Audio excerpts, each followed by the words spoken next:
This is Trend Following Radio, where great thinking comes alive. Nobel Prize winners, legendary traders, best-selling authors, and the pros that know what drive us irrational human beings. I am your host, Michael Covell. Not filtered, raw, honest. That's my passion.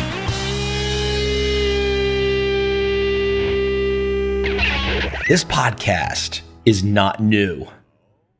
Going back to 2012, weeks and weeks of content. So I find myself these days with new people coming into the show, and I want to give them some of the best.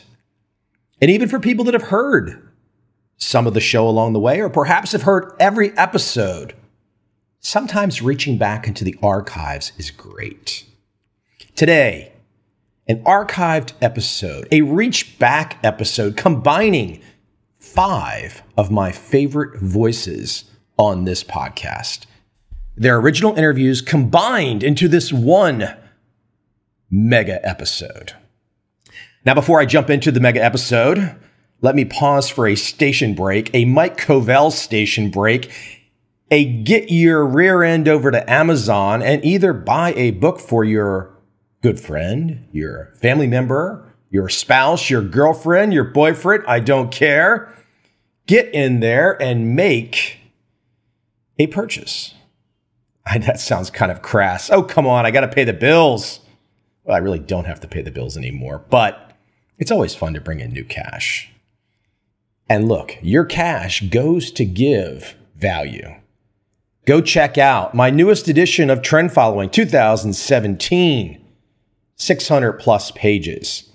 This is an entire rewrite. This is a redo. This is a bring up to speed, fantastic, sit on your shelf hardcover edition of Trend Following. Check it out. It's not like prior editions. And if you're not a book reader, but a book listener, the 34-hour edition of Trend Following, the new 2017 audiobook of Trend Following is out. Please check that out. And of course, actually my best-selling book right now, literally a top 2,000 book on Amazon. Out of 10 million books, this is top 2,000. The Complete Turtle Trader. If you've ever thought to yourself, I can't do that. I can't do that. They do it. They're so smart. They were born with it. Come on, that's all bullshit. 100% bullshit. The turtle story proves you can learn. You can learn how to trade. You can learn how to make money. Nurture beats nature. And while he is not on this mega episode, I implore you, as a side tangent, go re-listen to my 90-minute interview with Anders Ericsson, the man who put the concept of deliberate practice on the front page. Now let me get in and give a quick intro for the 5 guests that make up today's mega episode. Chris Voss, businessman, author, professor. Most importantly, a former FBI hostage negotiator. One of my favorite episodes, his book, please read it, Never Split the Difference. Now, I'm going to say today on all of my guests, you should read their books. And you might be thinking, Mike, that's just crazy. You're going to give 5 guests, I should read all of their books. Yes, you should actually read all of these books that I'm going to recommend today. The second guest on this mega episode, Robert Cialdini, Professor Emeritus of Psychology and Marketing at Arizona State University. His book, Influence. If you've not read it, there's something wrong with you. My third guest on this mega episode, Philip Tetlock, political science writer, currently Annenberg University professor at the University of Pennsylvania. His book, which you should check out as well, Super Forecasting, the Art and Science of Prediction. And before you get a little tied up when you hear the word prediction, considering it's coming from me and I'm saying this is something you should read, just hold tight for a second.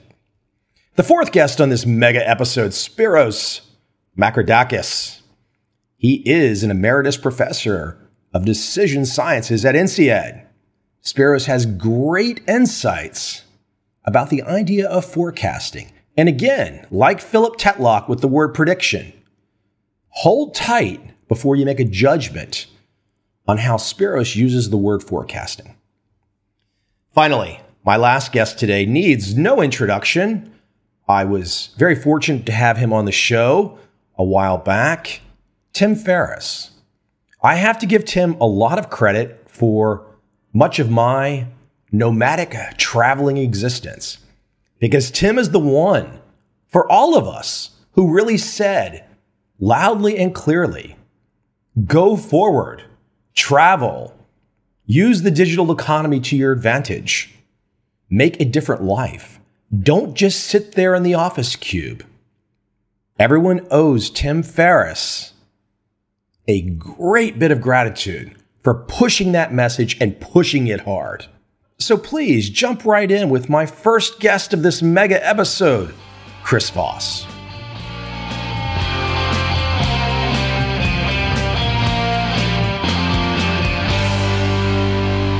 Chris, I want you to go back in time to when you were a lead negotiator for kidnappings in the FBI.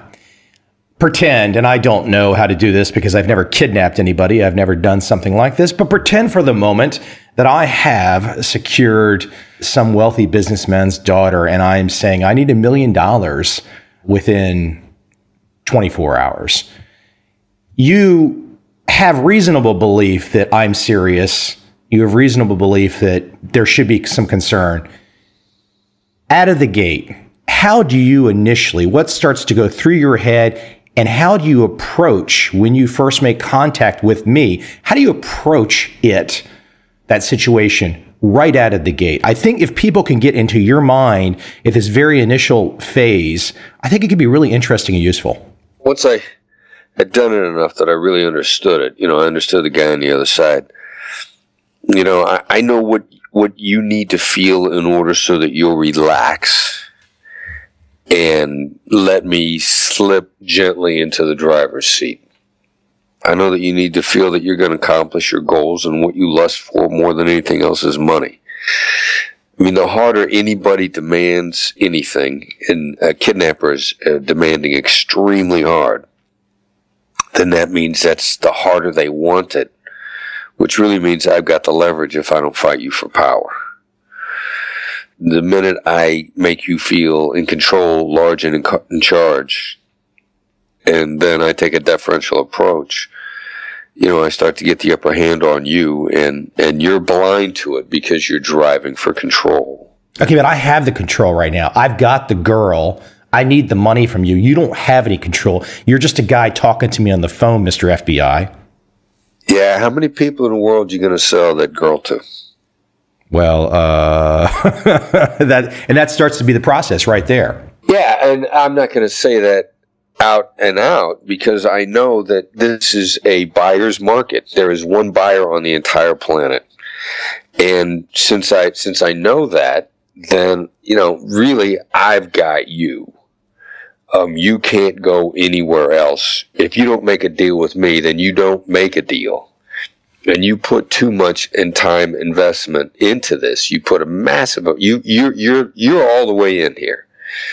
You got nowhere else to go. So if I know all that, then I just have to covertly take advantage of that in the negotiation. And I know that you're driving for control. And I know that you've done this so many times that you feel like as soon as I'm afraid that you feel in control. You've got one move. You got one approach with me. And it's like any other control-oriented negotiator. You let a control-oriented negotiator feel in control and they drop their guard. So I know what's going on behind the scenes with you emotionally, and I'm just willing to accept that and play it. It is truly fascinating, and I think people can just hear that initial little story with us and they can start to imagine that type of thinking, you taking yourself the best that you can as the person on the other side dealing with the terrorist or kidnapper, that you taking your emotion out of it and you looking at it essentially as a game. How do you play the game best to get the objective that you want, correct? Yeah, it is. And it's, I like to think of it as sort of like spring-loaded chess, because a lot of people want to think of negotiations as chess, which is move, counter move, and very complicated. But first of all, negotiation isn't move, counter move. I may make 3-4 moves in a row. I may want you to make 3-4 moves in a row. And then, of course, every move that I make since, Herb Cohen said a long time ago that negotiation is influence within a web of tension. The web of tension is emotions and what we want, which means that all the pieces are spring-loaded with this tension of emotion. And every time a piece moves, all the other pieces on the board move a little bit too, which is why you can't think, in a chess game, you can think 14 moves ahead. In negotiation, you can really only think about 3 or 4 moves ahead, and then the whole board resets, and you have to rethink your goals. And when you get comfortable with that, then actually you are now playing at a much higher level than the person on the other side is. Let's go back in time a little bit. I want the audience to understand some of your background. You go into the FBI what year? 1983. Go back to 1983. So you're just getting out of college, you go directly to the FBI. What was motivating you to go into the FBI? No, I've been a cop, street cop, uniformed police officer, Kansas City, Missouri, for about 3 years.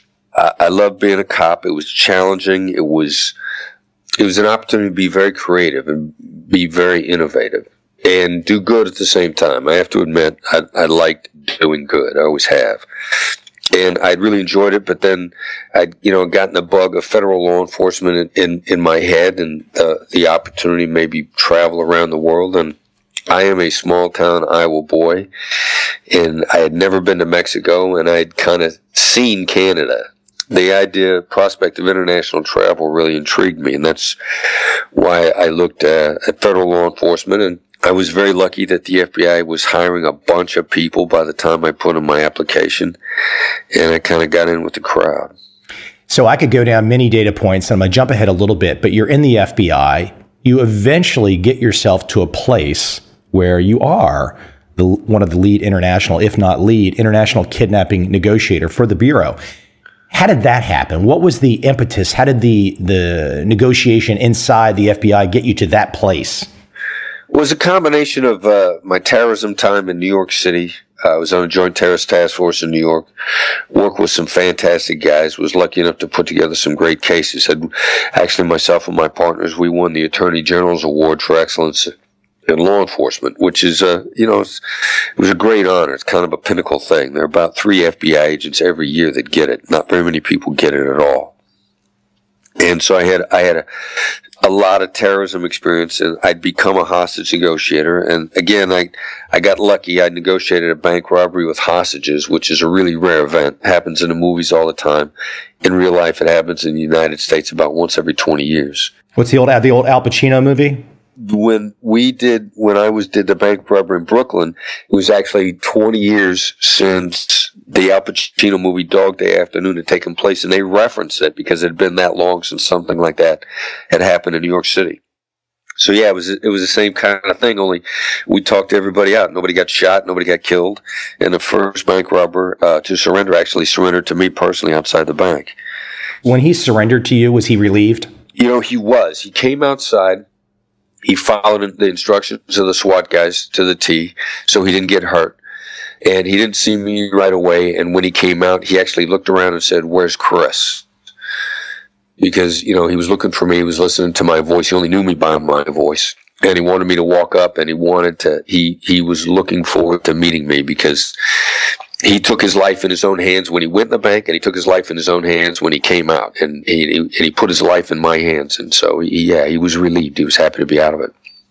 And was that your first big kind of experience where you started to build a foundation of what was going to become a career in this? I'd been trained as a hostage negotiator a little more than a year earlier, and I'd spent a lot of time on a suicide hotline, which is pretty much the same thing. A crisis hotline, suicide hotline is the same thing as hostage negotiation. There's just no SWAT team. So by the time I got into the real deal, I really felt like I understood the process and I knew what I was doing. But this was the first real big event that I was ever involved in. Yeah. Let's jump ahead a little bit more. We're going to kind of backfill on some cases and some ideas and examples. But where did you eventually leave the FBI? And I think the number that I saw is you were involved in over 150 cases, kidnapping cases. I mean, with that type of a unique experience, it's sometimes got to be an unusual thing where you realize there's not a lot of peers that you can kind of share notes with. I mean, it's not a lot of people that have that particular experience set. How did you start to understand and make the jump to where all of this experience you had built up inside law enforcement, inside the Bureau, a fairly niche skill set, which maybe you always knew it had wider applicability, maybe you didn't. But when did you start to realize that this niche skill set really wasn't so niche and it was applicable well beyond what you had been trained in? Well, the seeds of it really started when I first started on the crisis hotline, because that stuff was so effective with people in crisis. I thought this has to work in daily life and business life. And so I started. Give an example right there. When you say you're on the crisis hotline, think back to an example that you could give some color where you're on a call, that you can't see the person, they can't see you, and you walk someone down. Does anything come to mind for you? Yeah, well, there was one call in particular. This guy calls up one night, and he says, "Hey, look, I need help putting a lid on the day. I got to put a lid on the day." And I heard frantic in his voice. And at that time, we did something called reflection. Now, in business terms, I call it a label. And I heard a negative driver, and I said, "You sound frantic." It's that simple. And science now backs it up. You simply identify a negative driver, a negative emotional driver in somebody, and it diminishes it. And as soon as I say, "You sound frantic" to this guy, I feel his voice strengthen, and I feel him calm down in our subsequent conversation. Instantly, I feel the change. And I now know that the electrical activity in his brain diminished the moment he heard me say that. And so then he begins to talk to me. He's struggling with a problem. He's paranoid, and he's going to go on a car trip the following day with his family. And he knows that on the car trip, his paranoia is going to make him a basket case. So thinking about it now the night before, he's becoming a basket case, thinking about being a basket case. He's telling me about how hard his family is helping him work through this problem. And it occurs to me, his family sounds very close. They're very supportive. And I can remember in a previous conversation, in a personal interaction, describing my family to a friend, the friend at the time said to me, "Your family sounds really close." And the moment he said that to me, it felt so good. I mean, it felt so good. It was like a physical, chemical change. I reacted so positively to it. And so I said the same thing to this guy. I said, "It sounds like your family's really close." And bang, I could feel him strengthen, which is, again, to tie it into business. I do the same thing in business. If somebody's really driven by their company, I say, "Well, it sounds to me like your mission, your purpose here is really important to you." People love that, and they move towards you when you do that. So I said, "Sounds like your family's really close." And bang, a whole bunch more strength came into his voice. So now, with a very much more lucid and clear tone of voice, he's outlining all the things that he's doing to beat paranoia. And the culmination of this effort, to me, he sounded like a very determined guy. So I just said that. I said, "You sound really determined." And he goes, and he says it just like this. He says, "Yeah." He says, "I am determined. And you know what? I'm going to go on that car trip tomorrow, and I'll be fine. Thanks for taking the time to talk to me." And he hangs up. And all I did was say three things, but I hit three, two distinctive portions of his amygdala, which is where all our emotions go through our brain. And I diminished one, and I strengthened two others, and he moved. And the conversation didn't take 5 minutes. And he moved in a very positive direction. And that night was so powerful. And between all the training I've done in hostage negotiation, everything I've learned since, and then actually these days, when they have brain scientists that do an MRI of our brain and then wire us up to see where the electrical activity, I now know that this is science-based application of tactical emotional intelligence. And it took me a really long time and a lot of experimentation to get it to this point. But then, so I go through my bureau career trying to figure this out. I'm the lead international kidnapping negotiator. We got a kidnapping that didn't turn out the way I expected. And I knew we did everything we knew how to do. Flash forward another 20 years. And so then I just wanted to go outside hostage negotiation. I went to Harvard Law School to study with them. And those guys were like, look, until you realize it, we already see it. What you're doing is the same thing we're doing. You're just doing it with different stakes. And from that point forward, as I got ready to leave the Bureau, then I was absolutely determined that this stuff works in business.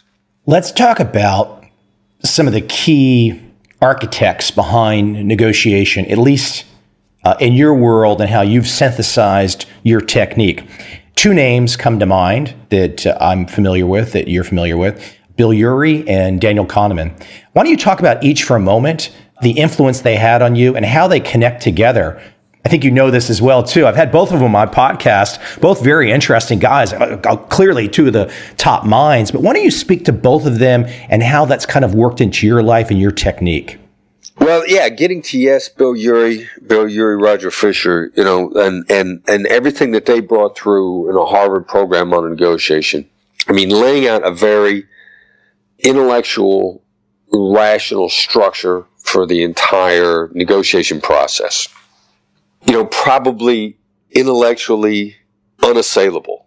I mean, they lay this stuff out and they put together such a framework so that anybody that goes deep into negotiation to try to understand the dynamics is benefited by reading anything that Bill Urey has written and understanding how the structure should work among rational human beings. Danny Kahneman, on the other hand, helped us understand that there's no such thing as rational human beings. And that's when we went away really in the negotiation world from game theory. And even to this day, if somebody wants, if I were to say I was going to teach a game theory in negotiation, everybody would sign up because we were like, how do I outsmart the other guy? How do I outplay him in chess? And they've gone away from game theory to behavioral, psychological, economic behavior. And how do people really tick? And boy, Danny Kahneman and Amos Tversky, I mean, hit it on the head with prospect theory. And reading anything by either of these guys, I'm such a huge fan because not only did they discover great stuff about people's fear of loss and what really drives us, and that we're more likely to take a risk to avoid a loss than we are to take a risk to accomplish a gain. Plus, when Danny Kahneman talks about the development, they had so much fun working together.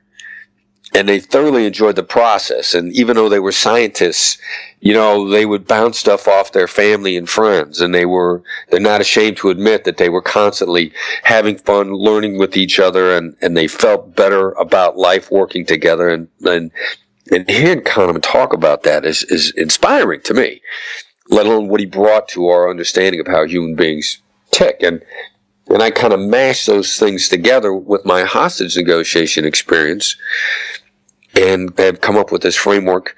I think we've got some new ideas that nobody ever talked about before, and I'm a practical application guy, and you give me an idea, let's see if it works. And our percentages of success are pretty high with this stuff. Let's take a step back to the idea of negotiation.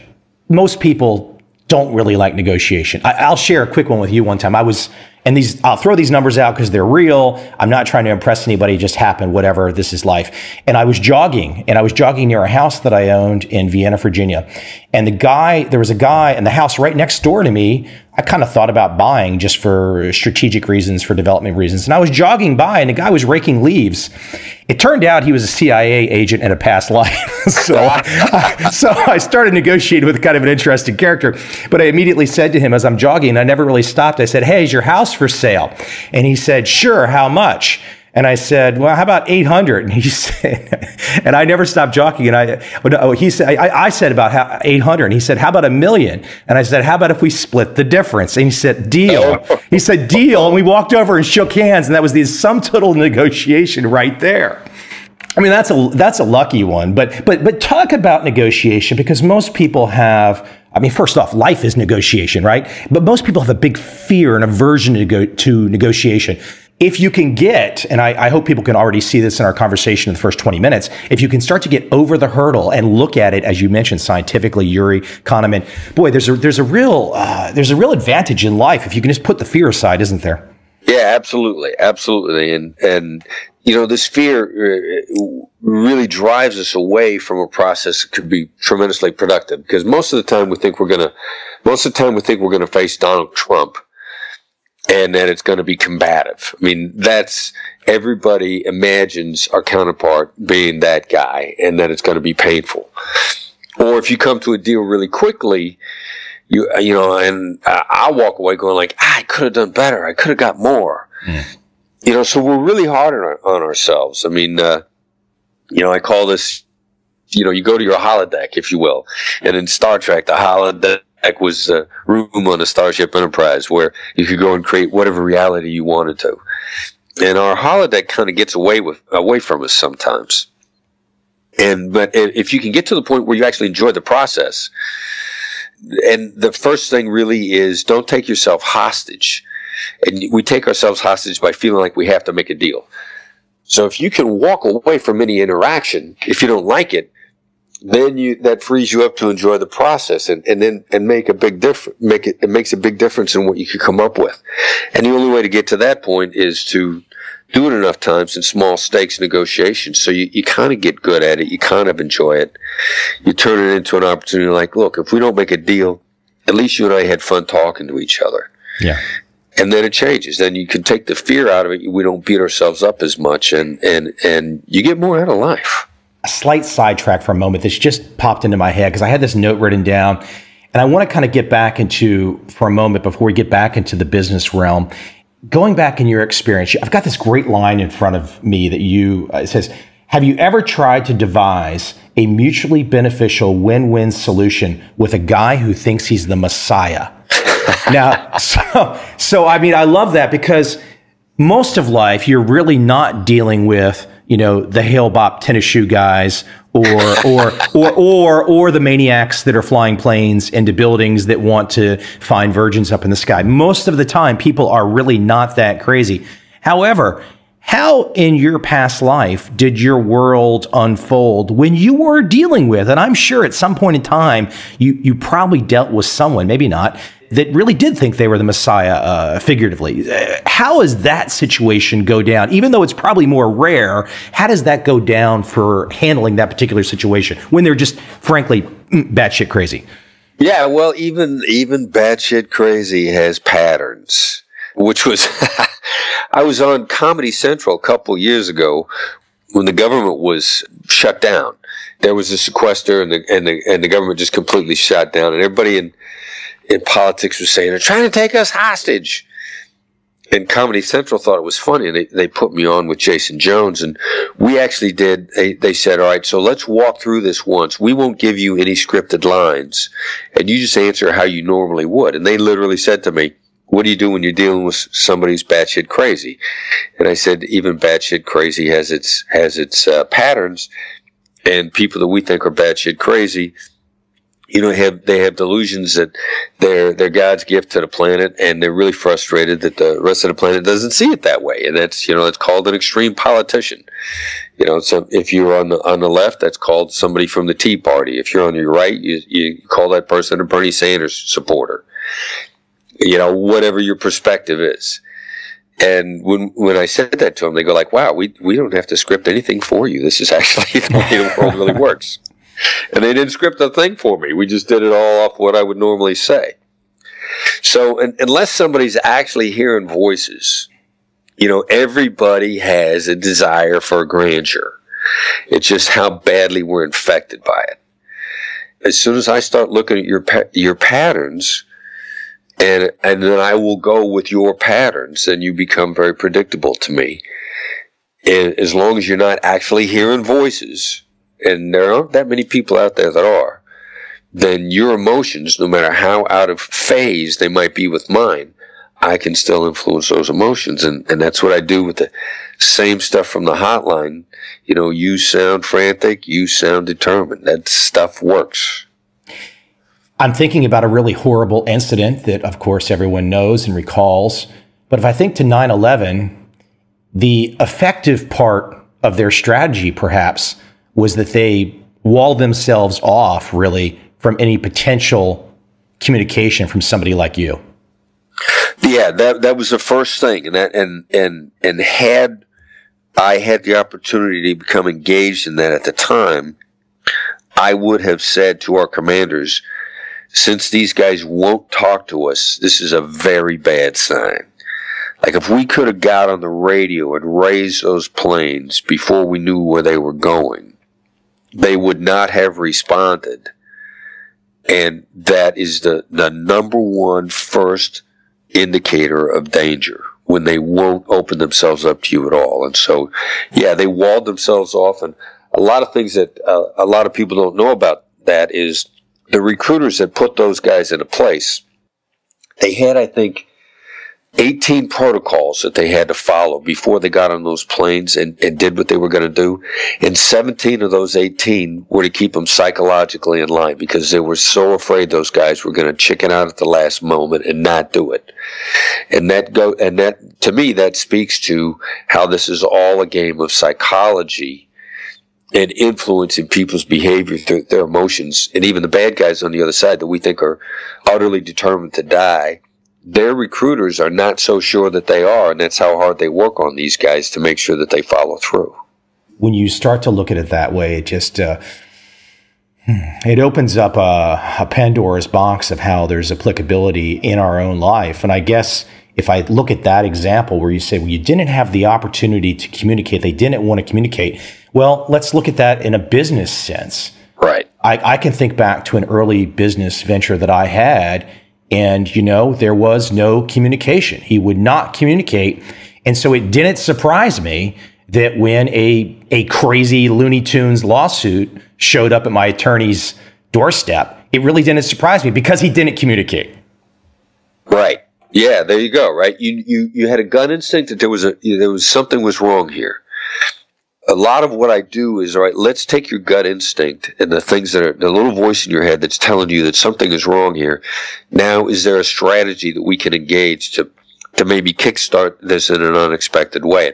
And that's actually one of the things that I think, in my book and in our approach, because a number of people have contributed to my philosophy. So I hate, the I, me, my all the time.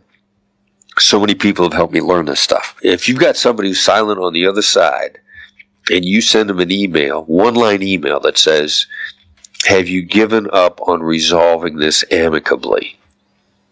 999 times out of 1,000, not quite 1,000% of the time, but since they can say no to that and not commit themselves to anything, they'll respond. Have you given up on resolving this amicably? Just that simple question. So, okay, take a step back. You're a guy that's got a decent handle on emotions, psychology, etc. What is that triggering? You're sitting there at your desk, you're already worked up, and the person that's your adversary, essentially, is sending you that email. And what does it cause inside the human condition to feel? All right, so when we say no, we protect ourselves. So having protected yourself, you immediately relax, and you kind of center yourself. And so then that in and of itself, you're a little more open to listening because it calms you down. Saying no calms people down. It makes them say, like, all right, I've already protected myself. It's okay to proceed. Now, the other thing this does is it also triggers the thing that Danny Kahneman was talking about. In the fear of loss drives people.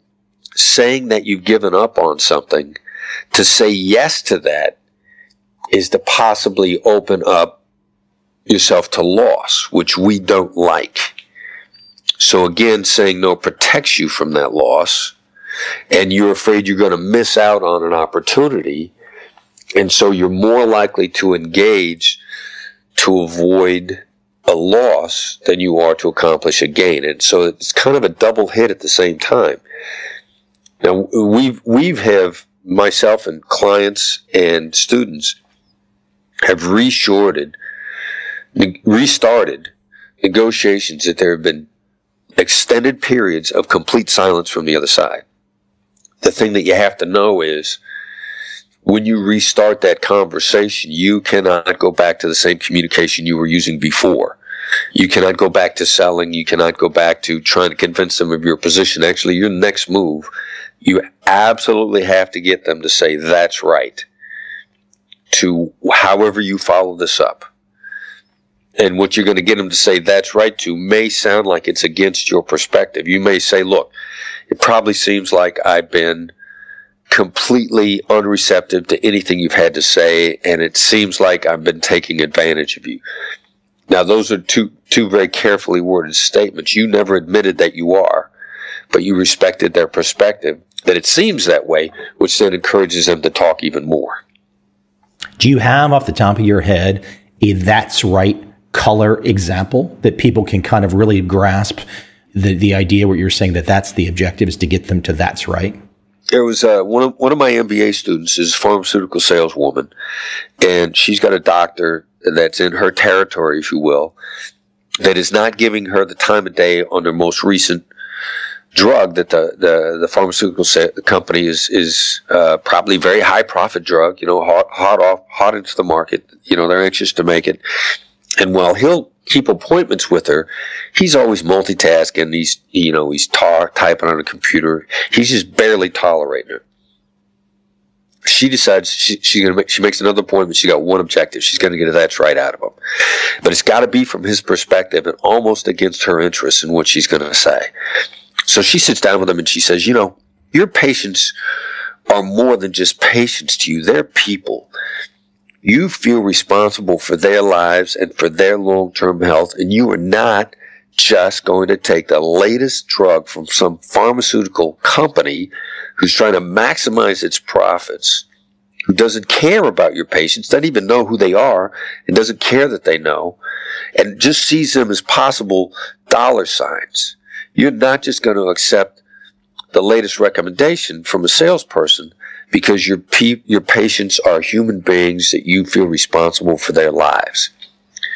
And notice how she puts that. That was almost like she should usher herself out the door with that.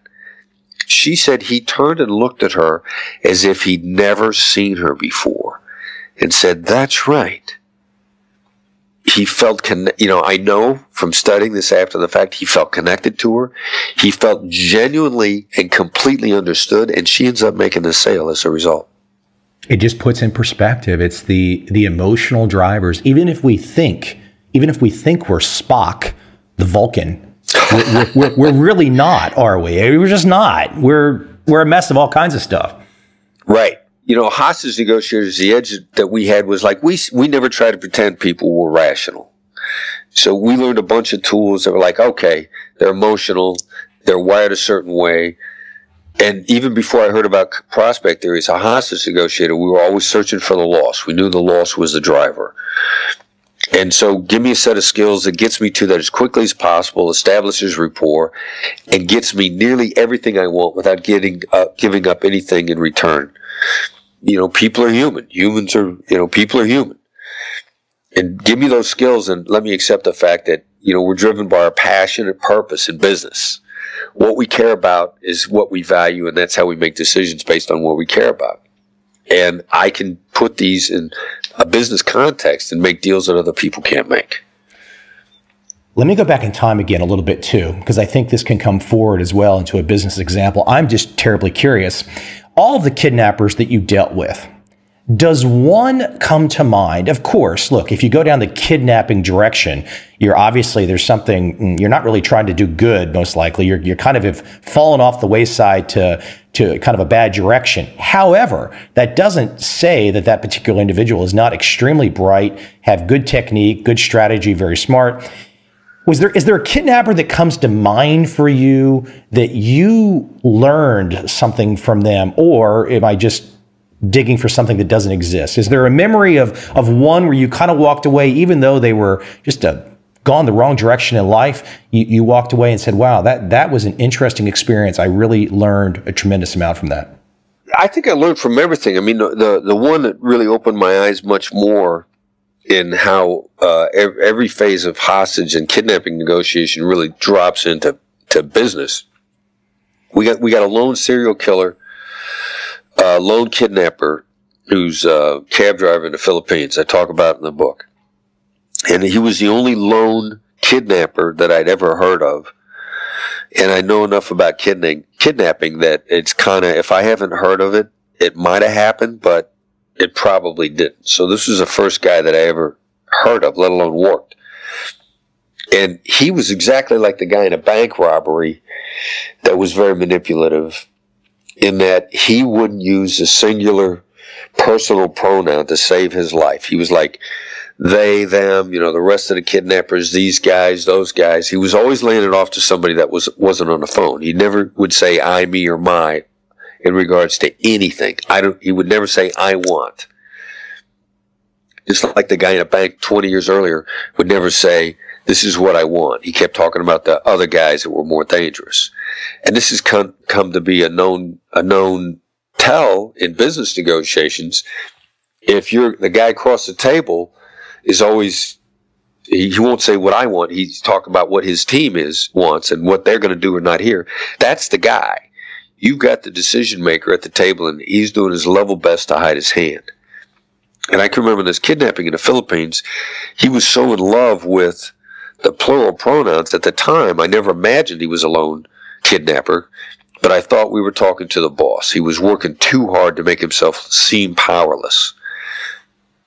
The brother of the kidnap victim that I was coaching, he caught on really fast to our coaching. And we were focused on the, what we called then open-ended questions, which were how and what questions. Now we call them calibrated, because they're calibrated for effect. And he got so good at it that, he has the perfect double combination, which was he put when and what together. And he said, when we run out of money paying you, what's going to happen to my brother? And the kidnapper on the other side, he felt so empowered by that question. He wasn't threatened in any way, and he hesitated for a while, and he said, it'll be all right. And the moment I heard that, I said, we got this guy. He just promised never to hurt our hostage, no matter what happened. He just promised. And we did, and at the time, I had no idea the guy was a killer. So to get a killer to promise that, as a result, under his own power, I knew it was a genuine response. They ended up doing a rescue. This guy was so smart that he'd been communicating via email. He thought he disguised his email. It was actually the second rescue attempt. The first one, he had wired his cell phone to the antenna on a roof 3 blocks away from where he really was. And they thought they triangulated his cell phone. They went out and they went on a raid one night. They missed him by so far that he didn't even know there was a raid. And they ended up grabbing this guy. We find out everything about him. We find out about other kidnappings. One of them I knew of, where he cut off the ear of a victim. Another one I didn't know about till we arrested him. He had taken a ransom, and the victim had never surfaced, which means he killed him. And so we were with this extremely shrewd, extremely intelligent killer who was as cold as they come. And we used this stuff on him and figured him out and outmaneuvered him and caught him with it. It gives hope to about just any situation, doesn't it? I think it does. I've never claimed that my book will help you make every deal on the planet, but I've always felt like this approach to negotiation leaves you better off every single time. There are some deals that you don't want to make, depending upon the circumstances. But without fail, with this approach, every deal is improved every single time. I want to dig through a few points that I just think are really interesting. I'd like to hear you elaborate them on this. Why questions, how questions, your rule of 3, and the difficulty of lying 3 times. It's just a fascinating, and look, that we could tear this apart all day long and talk about it, but I would love for you to give that kind of top-down overview of what I'm driving at there. I think the audience will find it really interesting and thinking, of course, they need to go dig more and dig into your work, but I think I'd love to hear some from you about it. All right, the why questions, now that's a strategy. That is a black belt strategy. All right, so why makes people feel defensive? So if I want to know why you did something, and I may need to know why you did it, if I ask you why, it's going to make you defensive, it's going to hurt our relationship. And when I first started teaching in business schools, we used to say, never ask why. And a lot of people improved all of their business communications by just dropping the word why entirely, and instead would say, what made you do that, instead of why did you do that? Instead of why is that a good choice? What makes that a good choice? Change your whys to whats. And then I learned that I could actually take the dynamic, and if I were to say to you, why would you ever switch away from my competitor, and why would you ever come to me? I mean, why would you ever do business with me? And suddenly they defend doing business with you. And in a way where they now begin to articulate what you would have said, but it means more because it's coming out of their mouth. That saves me time because now I've got you defending me. So why is the the one strategic use of it that'll help you, and be aware of when it hurts you? How questions are enormously powerful. How questions make people feel large and in charge. People love to be asked how, and you can take a how and construct it in a way where, I've really boxed you in. Like, if I don't get what I want, how are we supposed to make a deal? How am I supposed to give you what I want if I don't at least get a fair exchange out of it? I mean, you're going to feel in charge because I've asked you how, but I've really just put real constraints on how you can answer. And I can also use that to do something that we refer to as forced empathy, which when I say, if you want me to do something I can't do, and I say, how am I supposed to do that? It makes you take a hard look at me, which is the forced empathy. And coaching a client earlier today with in a negotiation where the other side has all the power on him, personal guarantees, significant amount of money. He's got to re-up on the documents at high rates of interest. They call him to sign again or go to court, and he's got nowhere to go. And he says, how am I supposed to do that? And instead of saying, because you have to, the other side says, so you're telling me you don't have any other options? Which now is a softening of a stance, and it's somebody saying they're open to options, which is a big change from because you have to. So, and that's what happens with the how question. They'll soften some. They'll give you some room someplace. And then, finally, lying 3 times, nobody will lie exactly the same way 3 times in a row. They're going to switch it every time. So someone will either stick to their lie and expand on it, which is the Pinocchio effect. If they try harder to convince you, if they throw more words into it, then they're actually giving you room, they're giving you more ammunition, they're giving you more opportunity to see the lie. Or in one instance, somebody asked me, I said I was going to do something that I didn't mean to do. I was loaned a personal compact disc that had a bunch of personal video on it, and there was no harm in me duplicating the video, so I was going to borrow and duplicate it. And they said to me, you're not going to duplicate the video, are you? And I go, no, I'm not going to duplicate it. And then she said to me, but no, you're really not going to duplicate it, are you? And I said, no, I'm not going to duplicate it. The second time I said it, internally I went, doggone it, now I said it twice, I can't do it. She got me to promise once I could live with not keeping up to my promise, but promising twice, she didn't even have to take me 3 times. I'm the kind of person that if I say I'm going to do something twice, let alone 3 times, you know what? I'm going to do it. You'll get me to do something I don't want to do because I've got enough ego in my own words that if I tell you more than once I'm going to do it, it's going to happen. And that's an interesting way to turn somebody around when they may be hoping to sort of tell you a white lie once, but they won't tell the same white lie twice, and then it's no longer a lie. Chris, never split the difference, negotiating as if your life depended on it. The title of your work. Why the main title? Never split the difference. Why the main title?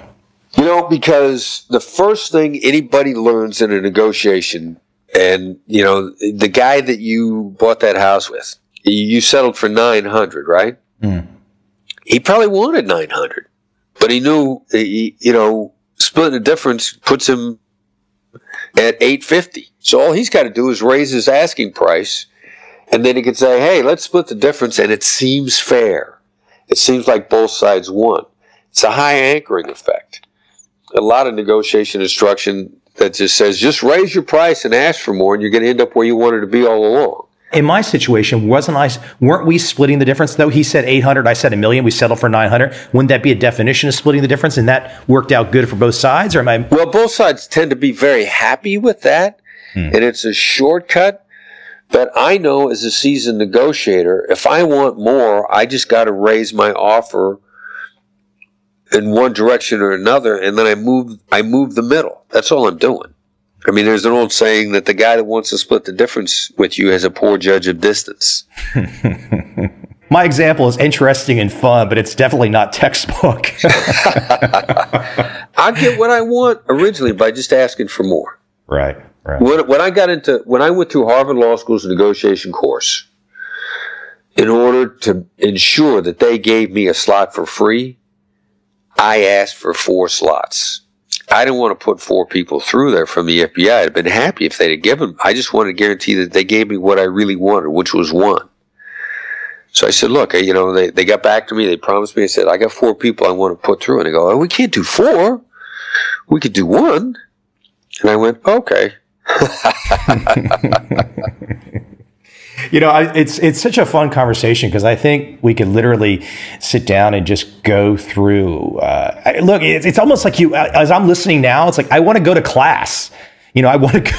I want to start from the beginning. I mean, I'm kind of having to pick and choose a little bit from your work and stuff, but it makes me really want to sit down because it is. Life is negotiation. Every damn day, I'm negotiating 2 book contracts right now, and they make me want to just. And I watch their motivations, and their motivations on some things don't make any sense except they just want to win. Really, I'm looking at major publishers, and some of these line items have no benefit to them at all, but they just want to win because what they want is they've been told that they need to make sure that they protect some right that they might use 5 years from now where they want to have the upper hand on me. And it completely has nothing to do with getting the book that we want to work on right now done. Yes, right. And they get so emotionally determined on things that don't make sense, right? But everyone listening can think of these examples in their own life. And I implore people to take a good read of Never Split the Difference, Negotiating as If Your Life Depended on It. Christopher Voss. Definitely check it out. Chris, hopefully we can talk again in the future. I think you could tell. I think this is just a really interesting stuff. And your direction and how you got there, the non-traditional way. Look, I'm a non-traditional guy, so anybody that comes at hacking the system and gets in through the rear entry and it doesn't come in the front door, but then ends up at the front of the line. Yes. It's all good, right? Yeah. Thank you, Michael. This was a lot of fun to have this conversation. I really enjoyed it. I appreciate it. Hopefully we'll talk again soon, sir. I hope so too. Thank you. And now for the bonus material that I mentioned in the intro. More great color from Chris Voss. This is a fascinating read. I think for me, immediately you start to just realize, wow, how wrong I am in almost every aspect of negotiation. Look, I've done pretty good in my life, but when you see how you guys have gone ahead and figured out the science and the psychology behind it all, it's quite amazing. Thanks a lot. I mean, it's a little harsh to say, but I don't want anybody to think that they're wrong. I mean, I think a lot of people succeed really well because they know their business and they're really good at their business, which gives you reason to think you're probably a good negotiator. It's just that you can get better at negotiation. You're probably just better at having to be better at your business. Let me break this apart to some heavy stuff right off the bat, and we'll come back in examples and backfill, etc. So 2 of the people that you talk about in your book prominently, and I want you to outline their contribution to the field and then how you have synthesized it. But 2 people that you talk about in your work have been on my show, Bill Ury and Daniel Kahneman. Why don't you blend in how you have taken from both individuals to put together and it's not just you alone, but you've been a guy right there at the forefront. How this synthesis of Ury's work and Kahneman's work has led to better negotiation tactic. The getting to yes stuff with Bill Ury and Roger Fisher. That's the intellectual structure behind negotiation. It makes a lot of sense, and I think it's helpful for people to understand it. I never met anybody that had really dug into negotiation that wasn't impressed by the work of getting the yes. And I also never met anybody who ever said, wow, I cut all these deals because I read Getting to Yes, which is kind of crazy, right? Because the intellectual structure is there. It's helpful to understand. But Danny Kahneman, that's just really how people are, really around how the people are driven by loss and how they perceive loss. And it's not intellectual at all. It's not rational. It's just not. And Kahneman stuff is so powerful, and loss stings twice as much as an equivalent gain. And people are driven by that loss aversion. Yeah, that's it exactly. So, how do we blend this framework? And then once you blend those two ideas, then the hostage negotiators just give you a set of tools to navigate those ideas. And so that's where I think it really comes in from three areas, because hostage negotiators just understand that people are driven by fears and by loss. And maybe they won't say the word fear, but if you're concerned about something, if something is giving you a little bit of stress, anxiety, that's fear in disguise. And so much of what people do around us is driven by fear that you have to take it into account. Let's take apart an example. I'm thinking off the top of my head, because I just read this recently, and I'd read it years ago. I believe decades back, maybe not that long, Steve Wynn, one of his children was kidnapped. I don't know if it was an international situation. Walk the audience through, and then we'll go ahead and figure out how to explain this from a business perspective, why this is useful. But walk the audience through. Here, perhaps you get the call, and Steve Wynn's child has been kidnapped. Perhaps it's an international terrorist. I mean, you take that phone call, that initial phone call, there's still, even though you've got all this experience, and I want you to explain some of those early steps how you start to build that rapport, but there's still fear on your end. I mean, I just can't imagine putting myself in your shoes and getting that call, and I would immediately be thinking, man, one wrong move, and this kidnap victim might die. You might be the last person to say something to the terrorist or the kidnapper, and they might take action based on what you say. That's a tough position to be in, isn't it? Yeah, well, once I understood the process, and once I thoroughly understood my adversary in kidnapping, I mean, I got to the point where I did it enough times that, in that line of work, in that business, now on my side, there wasn't fear. Now, the family's scared to death. But I learned how to navigate that stuff too. And the kidnapper is a businessman. The kidnapper, it's a transaction. And he's going to the ATM that he thinks is going to kick out the most money. And he's got a very definite process in mind. And he really doesn't care one way or another. He just wants the money. Once I thoroughly understood kidnapping, and I thoroughly understood that kidnappers were just commodities dealers, I understood what their moves were. And their moves are based about fear and control and intimidation. Then once those are givens, a kidnapper is a relatively easy person to cope with. And it's not one wrong move in any negotiation. It never is. A straw that broke the camel's back really is a series of bad moves. And then in any negotiation, the other side is going to telegraph to you how bad those moves are and how close you are to the end. If it would have been Steve Wynn's child, I know that they want the money more than anything else, and they lust for it, and they can be controlled by that lust. And their lust is also a combination of love and fear, which gets us back into this fear thing again. And they're horrified that they can't get what they lust for. And again, you harness fear in a negotiation, you have the upper hand. When you get on that call, I mean, they just want to get their best price. And you're trying to just find that mutually beneficial deal. Well, no, I'm trying to make them feel like they got their best price. That's what I'm after. Explain that more. Kidnappers are real good. We had an old saying, when is the kidnapper going to release a victim? When they feel like they got everything they could. And the classic word there is feel, when they feel like they got everything they could. So we put them through a series of paces. They think fear is a weapon, so we tell the family to be afraid. And as soon as we step in to the other side's great strength and turn it against them, then it empowers us. Patience no longer is, I never told people to be patient. I said patience is a weapon. And that would immediately transform the exact same set of circumstances to them. They want to get the best price. They want to push you as hard as they can. and they're gonna gauge that on your emotional reaction, like how scared you get, how much you show that fear. And then that combined with some very psychological approaches in bargaining. When you make a raise, and the next raise that you make after that has to be smaller than the one before. And then the next raise after that has to be smaller than the one before that. And you got to use odd numbers.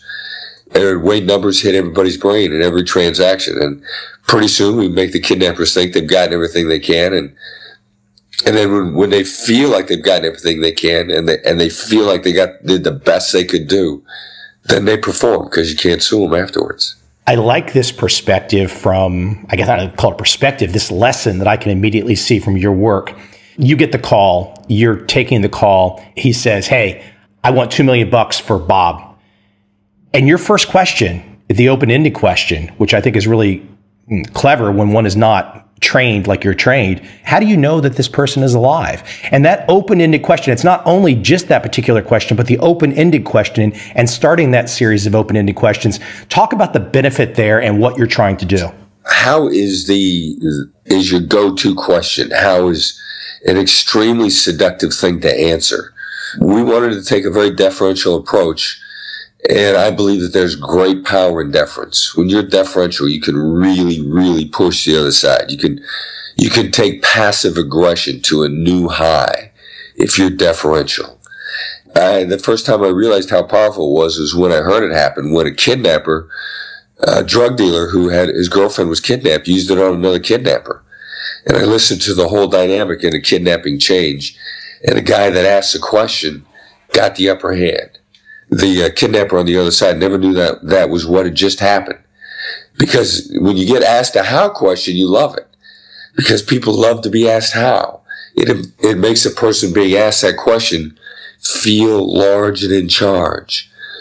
And there's nothing like getting somebody to drop their guard than making it feel large and in charge. And that's how we would get the upper hand, because it would put the whole burden of the problem on the other side. And they wouldn't know it because they felt like they were in charge. Not only the how question, but some of your initial process too. Talk about the mirroring, giving people the vision of what they want to see and giving it right back to them. It's just really fascinating how you have to go about this, because I don't think your background is in psychology or psychiatry, but clearly you have learned on the fly and probably can sit down and talk with most psychologists and psychiatrists and be on the same plane, I'm guessing. Yeah, I don't like to use the big words that they use, but yeah, I could sit down and have a conversation with them. And they would use the big words that they use to describe the stuff that I do. And I would smile, I could smile and nod at them and say, you're right. And they'd be really happy. They'd feel very good about themselves. They are all the same techniques. I mean, it's getting somebody to talk. It's getting them to let their guard down. It's getting them to feel not the least bit threatened at all, which, is exactly what someone who wants to be in charge feels. And in most bargaining situations, and a kidnapping is a bargaining situation, the person on the other side is trying real hard to feel in charge. So mirroring is another way to get them talking, to keep them going, to make them feel like they have complete control, even when they're terribly insecure and timid and they're concerned about talking. And mirroring is this just magic, just repeat the last 1 to 3 words that they said. And nobody, until they try it, nobody believes that it works. They think it's crazy. If I mirror someone, they're gonna know that you just used a hostage negotiation trick that Chris Voss taught you. How dare you? But they love it. You've got some great examples in your work, positive examples, things that worked out. Let me ask you off the top of your head, though, because I'm sure there's at least 1 or 2 situations that you can recall that perhaps did not go right, and perhaps you were right involved with that situation. Can you recall one of those events and perhaps talk about the lesson that ultimately came out of it? Well, yeah, and the Burnham case in the Philippines. We'd coached the family through negotiation with the kidnappers, and we thought that the kidnappers were going to let them go, and they didn't. And then about a month after the kidnappers took the family's money, there was a botched rescue attempt by the Philippine Scout Rangers. And Martin Burnham was killed by friendly fire, and Deborah Yap, the last Philippine hostage, was killed by friendly fire, and Gracia Burnham was wounded. And I thought we were going to get him out about a month earlier, and we didn't. And then when it got even worse, that not only did they not come out, that there were 2 out of 3 of our last hostages died. That was a really professionally, it was a low point. Personally, it was a low point also, although sometimes I think it's a little self-centered of me to talk about how low it was for me when nobody in my family died. I didn't lose a loved one the way that the Burnham family, the way they did. That was a low point. And at the time, we did everything we knew how to do at the time, and it wasn't enough. It was inadequate. I had a lot of help on that case. I had a lot of help on every case I ever worked. And we went back everything that we did and talked about it after the fact, and we just had to get better. There was just, if what we knew wasn't enough, we had to get better. We had to raise the level of our game. If I was going to keep doing it and not let anything like that happen again. How did you get better? Well, that was really a combination of a couple of things. I went to, that was when I started getting involved with my friends at Harvard, who weren't my friends yet. Thank God when I went up there and showed them my business card, they were receptive to talking. And we started to collaborate with them and talk about ideas. And in reality, I thought that our techniques were actually more advanced than theirs were at the time. They talked a lot about active listening. A friend of mine up there, Bob Bourdon, at the beginning of one presentation that he gave, he actually said, active listening is a stealth weapon of effective negotiation. So we're on the same sheet of music, but we had evolved it to a much more refined degree. What really made the difference as we were trying to get better was I came to understand the power of the how question, the how, the what question. And what I really did was try to infuse, hard bargaining tactics with what we now refer to as tactical empathy. Actually, when I read Jim Camp's book, Start With No, which really refocused me on a tool that we already had of the open-ended questions. And then I heard the Pittsburgh drug dealer use it in a kidnapping. That's when I realized we had really looked at negotiations where there was hard bargaining as not being an appropriate place for the strategic and tactical use of empathy. We primarily only used empathy in barricaded situations, or when I had that bank robber that I negotiated with at that bank in Brooklyn. That wasn't really bargaining. That was just straight empathy, because I didn't want to bargain in any meaningful way. I just wanted to hit him hard with these emotional intelligence tactics and get him to give up and come out, which he did. But it never really occurred to me what would happen if you were just really kind of, very aggressively use empathy with aggressive bargaining techniques. And when we threw the two of those together, and we found we had something ridiculously powerful.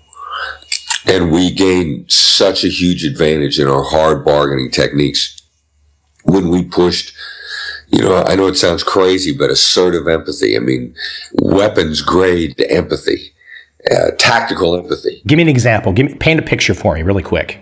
I used empathy when I bought my truck, my Salsa Red Pearl Toyota 4Runner that I'm in love with. Which is saying what's on the other guy's mind. And so I knew that the car salesman was going to tell me it was a beautiful truck, that it was worth $36,000, that I was in love with the truck, because I was clearly in love with the truck.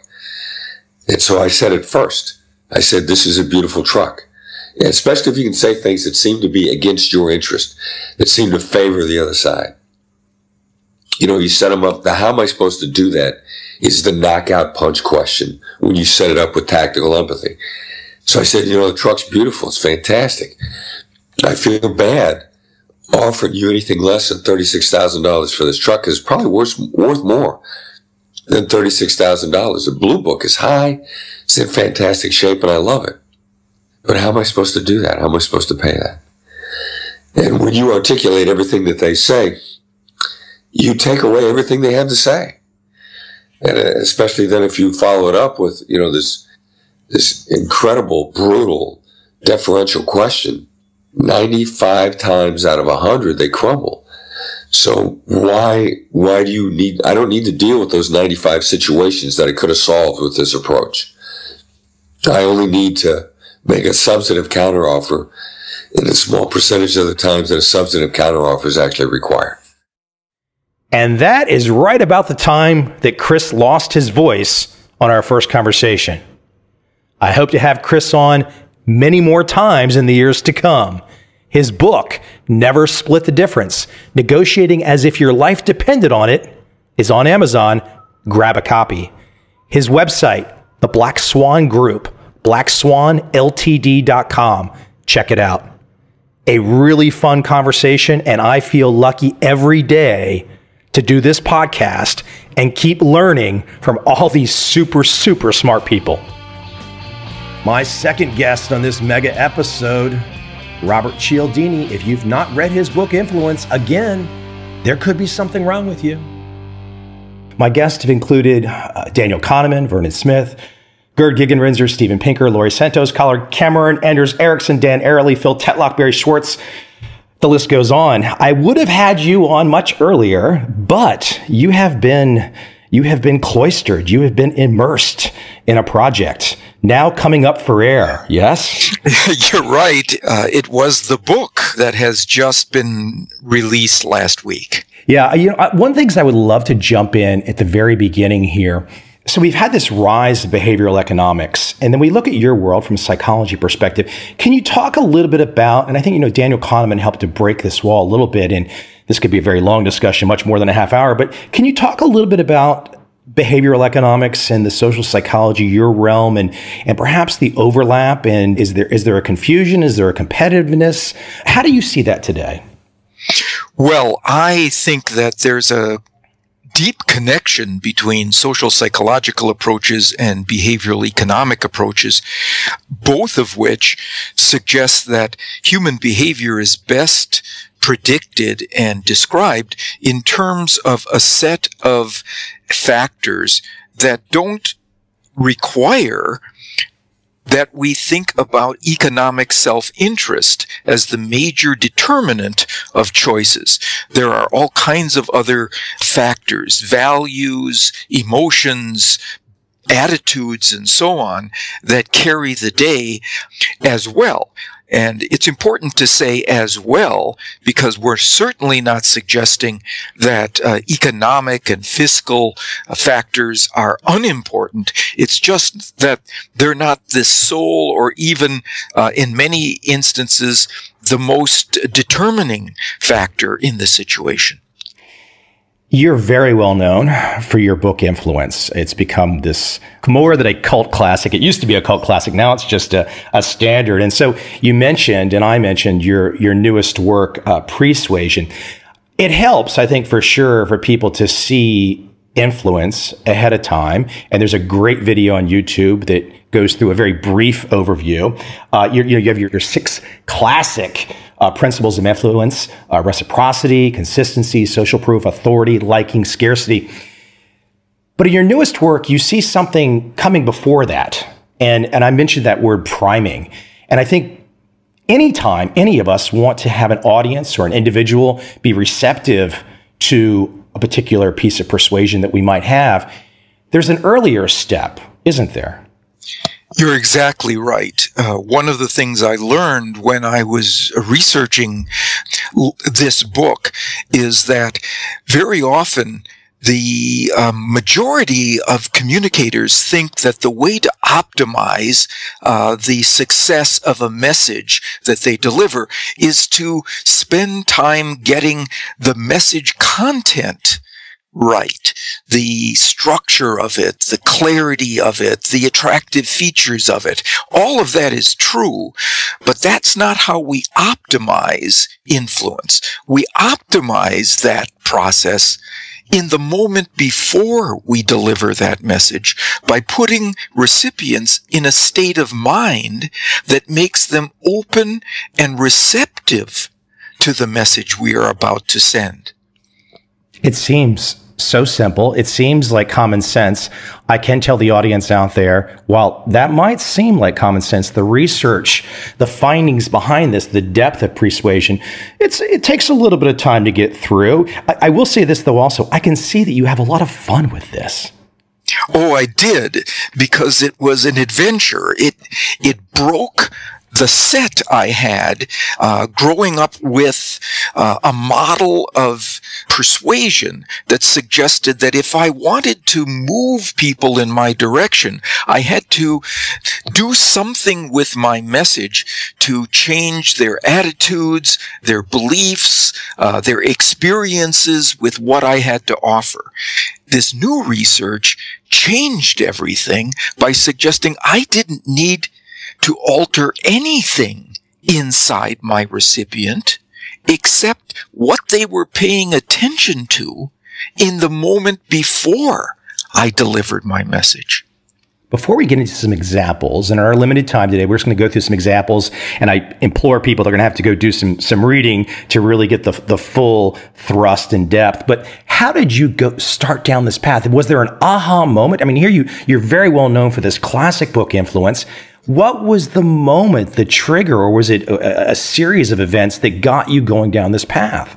It was the latter, Michael. It was a series of recognitions as I read the newest research in behavioral science and persuasion science that a lot of the work on priming or anchoring or framing or creating mindsets didn't involve the 6 principles of influence. These things set up the 6 principles of influence. They teed them up in a way that gave them greater leverage. It forced me to go back to the research I had done in writing influence, which was to infiltrate as many influence professions as I could get access to by taking their training. I posed as a trainee, somebody who was interested in a job. And I learned from the inside what they were doing to move people successfully in the directions they hoped for. And I went back to my notes and I looked at what the top scorers in each of these professions were doing. Right?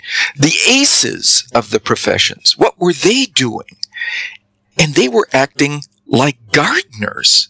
That is, they recognized that it didn't matter how good the seed was that you wanted to plant. If you didn't prepare the earth first, if you didn't cultivate the ground, that seed wasn't going to take root and flourish. So they spent more of their time than their average contemporaries did creating a state of mind before they delivered their request that was consistent with the strength of their request. We're talking about trust in many ways, building trust ahead of time. Why don't we give a little color? And I love, there's many examples in the book, but there's an example of a gentleman selling home alarm systems. A simple story, but the data and the results behind it, quite amazing. I think you recall this one where he leaves the house, then comes back in. Could you tell that story? Yeah. So when I was infiltrating these training programs, I did get some training from a company that sold very expensive heat-activated fire alarm systems in the home. And they would send their salespeople into the home to convince people, usually a couple, that the expense was worth the safety involved in this heat-activated system. I would follow along with some of them during my training to see what they did. Well, there was one salesperson, his name was Jim, who was always the top salesperson. So I was especially concerned to see what he did. He did something remarkable to create trust in his customers, his prospects, before he ever presented the system. He would first get people engaged in taking a 10-minute questionnaire, a little test on their knowledge of fire safety in the home. Then while they were in the middle of the test, he would slap his forehead He would say, "Oh, I forgot something out in the car. I need to go get it. It's some important information. Do you mind if I let myself out and back into your home?" And the answer was always sure. Sometimes it involved giving him a key to the front door. I saw him do this 3 straight times. And I asked him about it. And he said, "Look, Bob, who do you allow in and out of your house freely? Who would you give a key to your front door to? Only somebody you trust, right? I wanted to be associated with trust in the minds of that couple before I began showing them the information. Because if they trusted me, now they believed what I had to say." It was brilliant, and it was persuasive. He established a mindset of trust before he asked people to consider the pros and cons of his offer. Did he talk about how he figured that out? Was it just years of experience? Did he stumble into it? Did you get that data from him? Yes, he said one time by accident, he actually did forget this material out in the car. And when he came back, a skeptical couple then dropped all the skepticism and became very open and yielding to what he was saying next. I can imagine, though, throughout your career, you've had those moments where you did not expect something, and then boom, you turn around and it's right there. And you could do all the research in advance, but it's that split second, that happen chance, that serendipity, and boom, a light bulb goes off. You know, something just happened to me like that, where I was the victim, and I saw the light bulb of persuasion go on in my head. I just had a guy who I do business with commit a major faux pas. He screwed up in a way that cost us, my business, a considerable amount of money. And he called to tell me about it. And before he told me about it, he said, "Now, Bob, I hate what I'm going to tell you. And I especially hate it when it happens to good guys like you, to nice guys like you." And then he told me about how he messed up. And Michael, he gave me the role of a nice guy. And I responded to him like a nice guy. I didn't scold him. I didn't demand that he make it right. I waved my hand and said, "You know, it happens. It happens to all of us." That makes your point that you were saying in the very beginning, that thinking only in terms of rational self-interest, there's a wider connection amongst people that's happening. Exactly right. He gave me a reputation to live up to. And I did. It is one of these things. It's when you get into the subject, and again, that's why I say you must have so much fun with it, because as one reading the work, and I'm going to have to go back and read again, because it is one of these things, and I know you know this by design. Literally, you've tried to let the audience see that every sentence has meaning. That's a challenge, because I've written 4 books, so that's a challenge to do. Exactly right. That's not easy. Let me bring people in as you talk about that example with the client.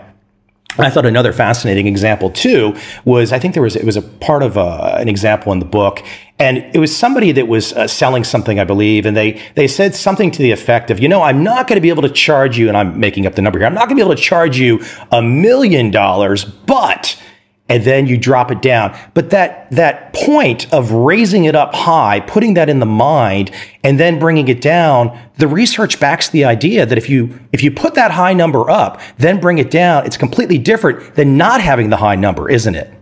That's the phenomenon of anchoring. We can anchor a person's perception of what is a legitimate number by what we say first.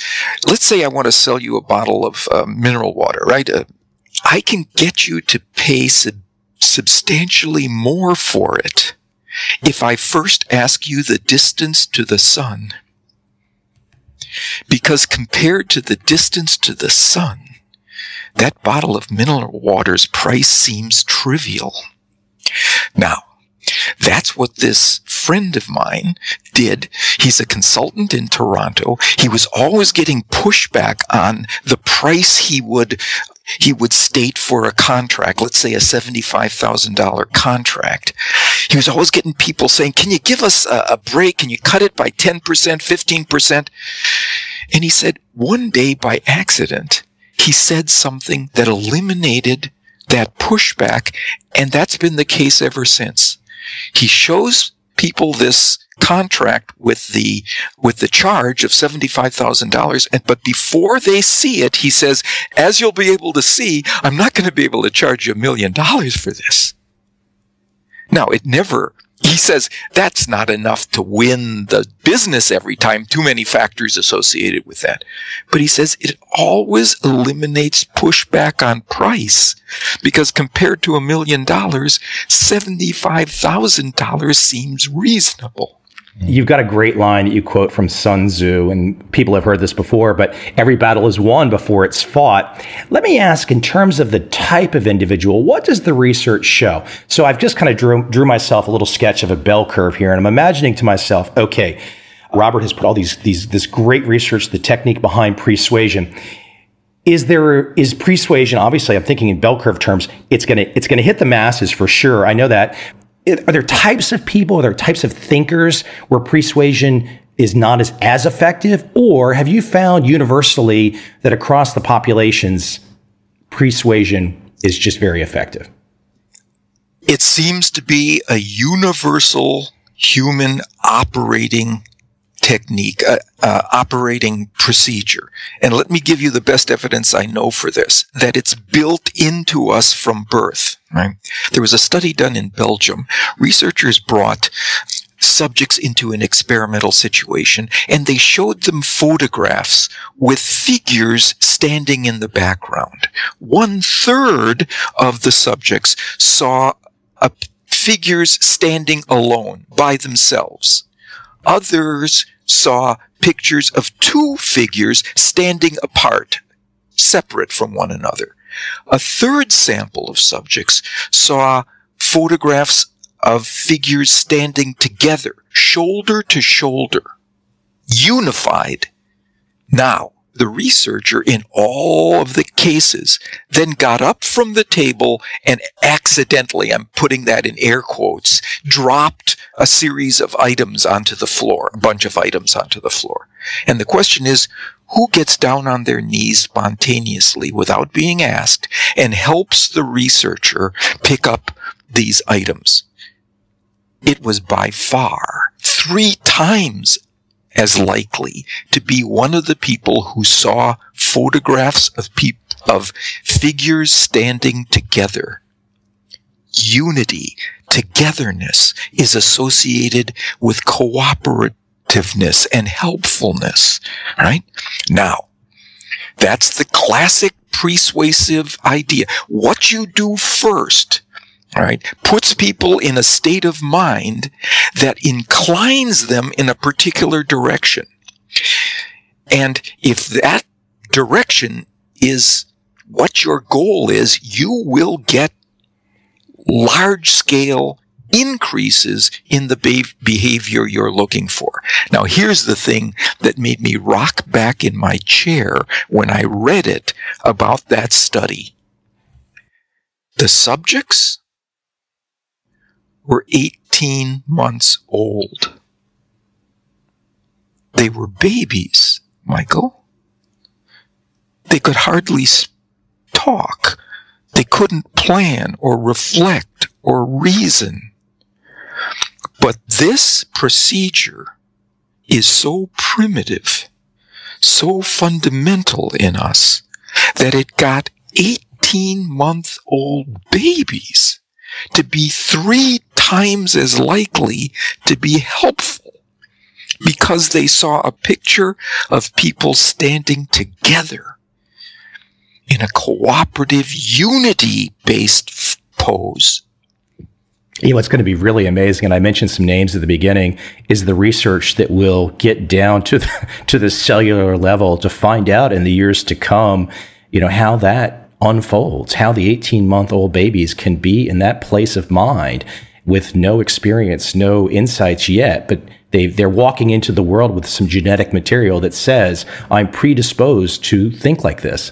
You know, you mentioned Daniel Kahneman a little earlier as one of your previous guests, and somebody I respect very much. And he was recently asked if there's one thing that people could understand that would make them recognize how behavior unfolds in themselves and around them, what would it be? And what he said was, there's nothing that's as important as you think it is while you are thinking about it. Everything seems more important than you think it is while you are thinking about it. So the idea is that if we are thinking about a particular concept or an idea or even an image, right, it becomes more important in our eyes in the moment that follows. That's what happened to those children, those 18 months old.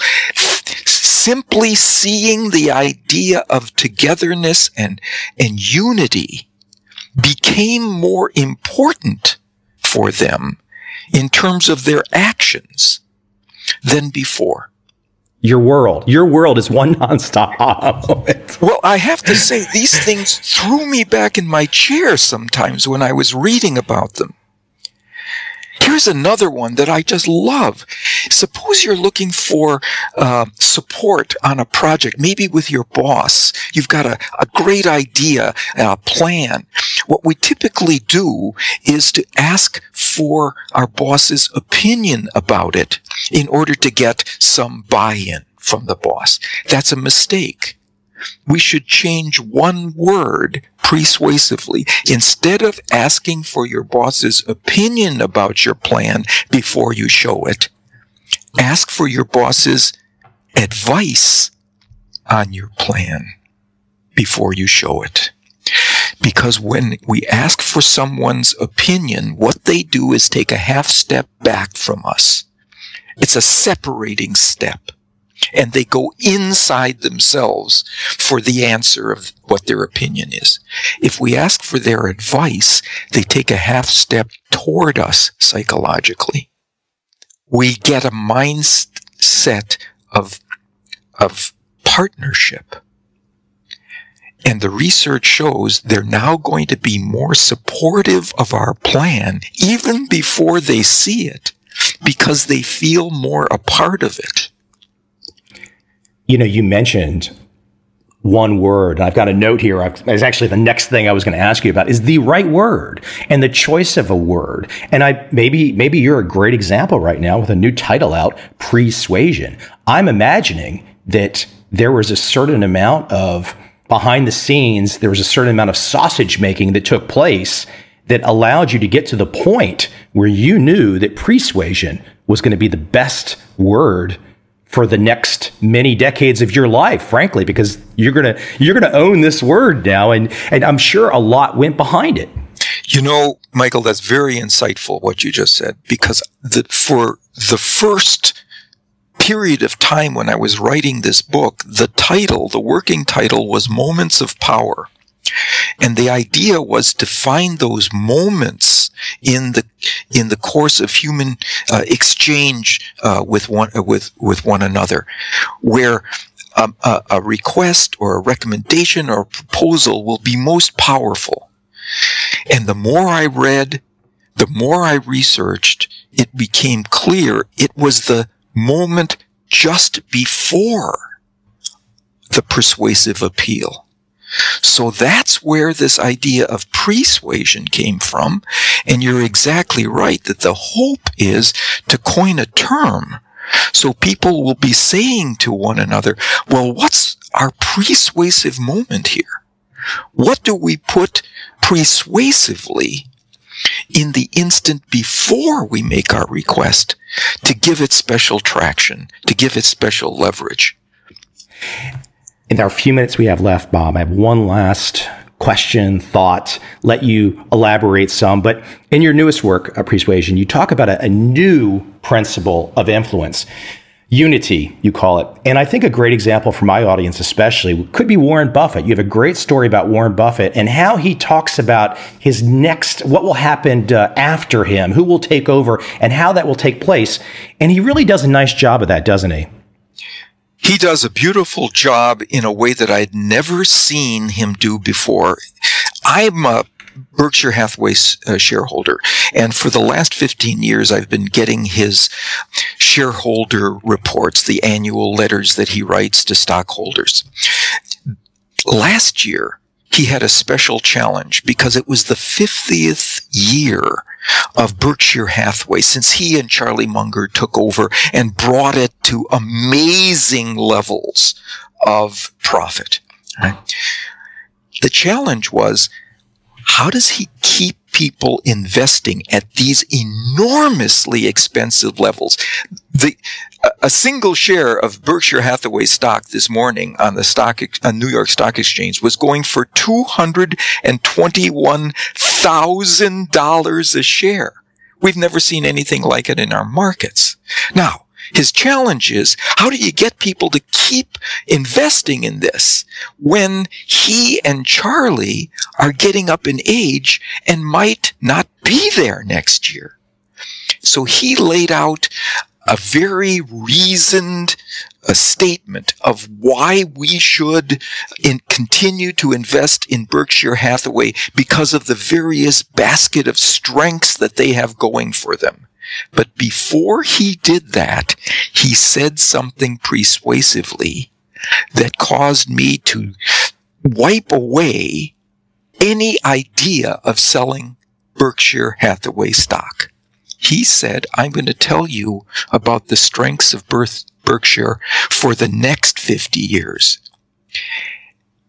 And I am going to tell you this in a way that I would tell a family member if they asked me, Michael, I've never thought of selling Berkshire Hathaway again. He, not only did he make that point the argument compellingly, I was ready to believe it more deeply than before because he was talking to me like a family member, someone who's inside the boundaries of his sense of we, of unity. Wow, I was just compelled. It's not just they are like me, but they are of me. That's the key literary difference, the key linguistic difference. It's not that we like Michael because he is similar to us. It's that we like Michael because he is of us. He's of us. And inside the boundaries of we, everything is easier inside for the influence process. People cooperate more. They believe you more. They trust you more. They change more in your direction. Robert, I don't think I have to do much selling here. I think your enthusiasm and passion for the subject will win people over. I'm sure my audience will want to check out more. The book is available now, Persuasion, A Revolutionary Way to Influence and Persuade. Thank you for taking some time today. Is there a best website? Yes, there is. It's called influenceatwork.com. Influence at Work is all one word, .com. Again, the new book is Persuasion. Robert, I thank you for taking some time today. Great stuff. Well, thank you for such a perceptive set of questions, Michael. I appreciate it. Thank you. Unfortunately, today, I only had Robert for a short period of time. But due to the magic of the internet, I will now provide a speech of his that I thought was just really insightful. I hope you enjoy this presentation from Robert Cialdini. I want to talk about behavior change, and I want to talk about the role of social norms in creating that change. But I'm going to talk about a particular kind of behavior, environmental behavior. How do we persuade people? How do we motivate people to move in our direction? That's been my research area for decades, but that applies to all kinds of behavior. I want to focus today on how we might persuade people to take environmentally friendly, sustainable action by changing the way we send the message to them. Just changing the words that we use to engage them in that behavior change. So I'll begin with a pair of contentions.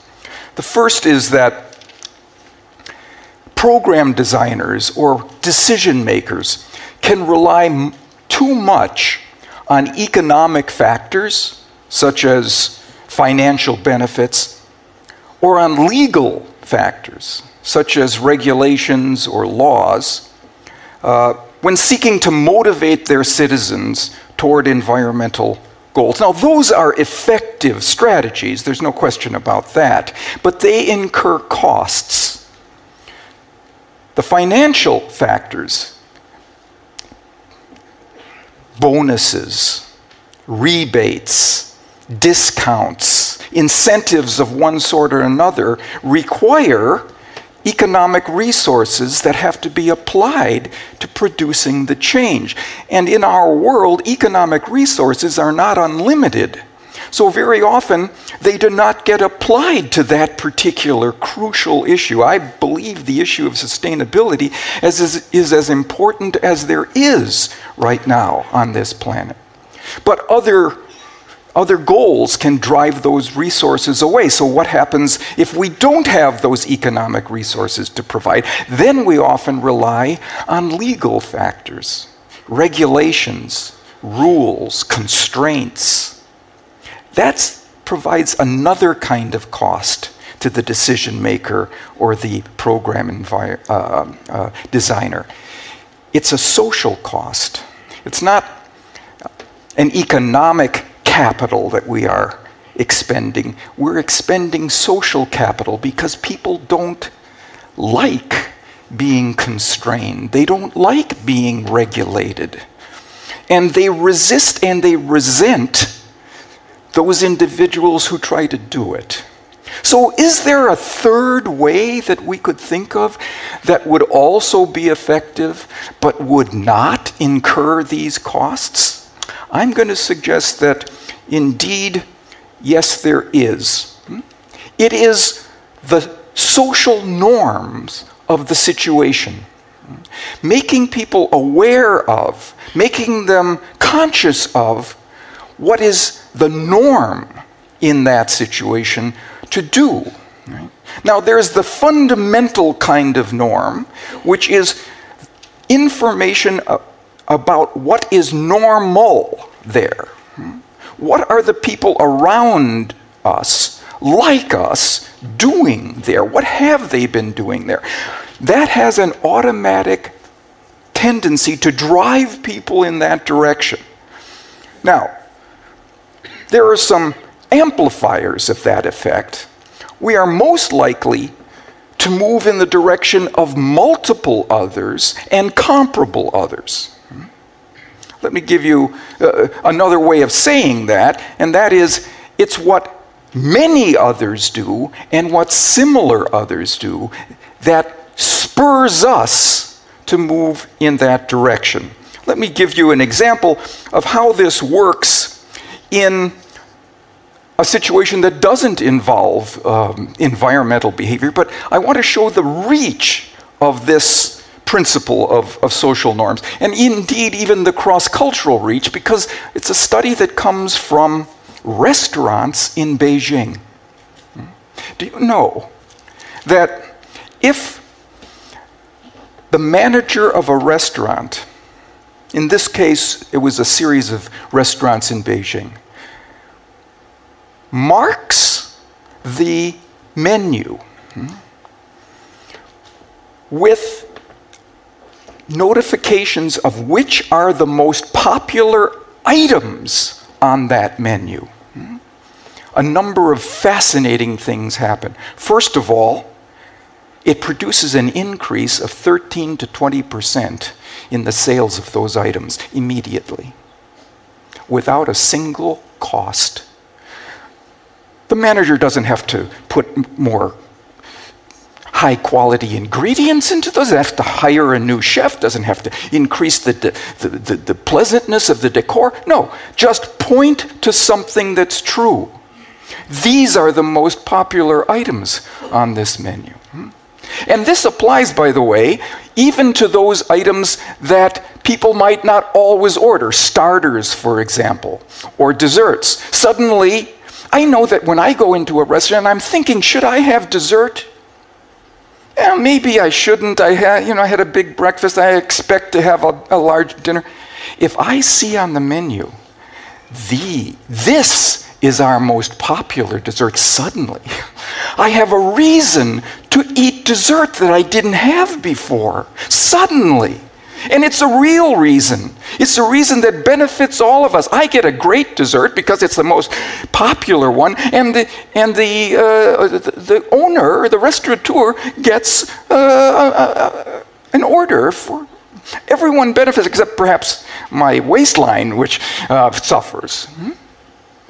Secondly, notice that that strategy is not only effective, it is completely inexpensive, completely unpressured, completely honest, and here's the interesting thing, almost never employed. I've been counting. Fewer than 90% of 10% of the restaurants where I patronize say that on the menu. Now, I want to make a comment at this point. People might ask you about, didn't you say there were interesting speakers? There was this one guy who talked about persuasion and influence. Oh, what did he say? Well, he told us that people want to do what they see others doing. You know what your colleague will say to you? With this, he makes a living. Really? I knew that. Everybody knows that. You wasted your time.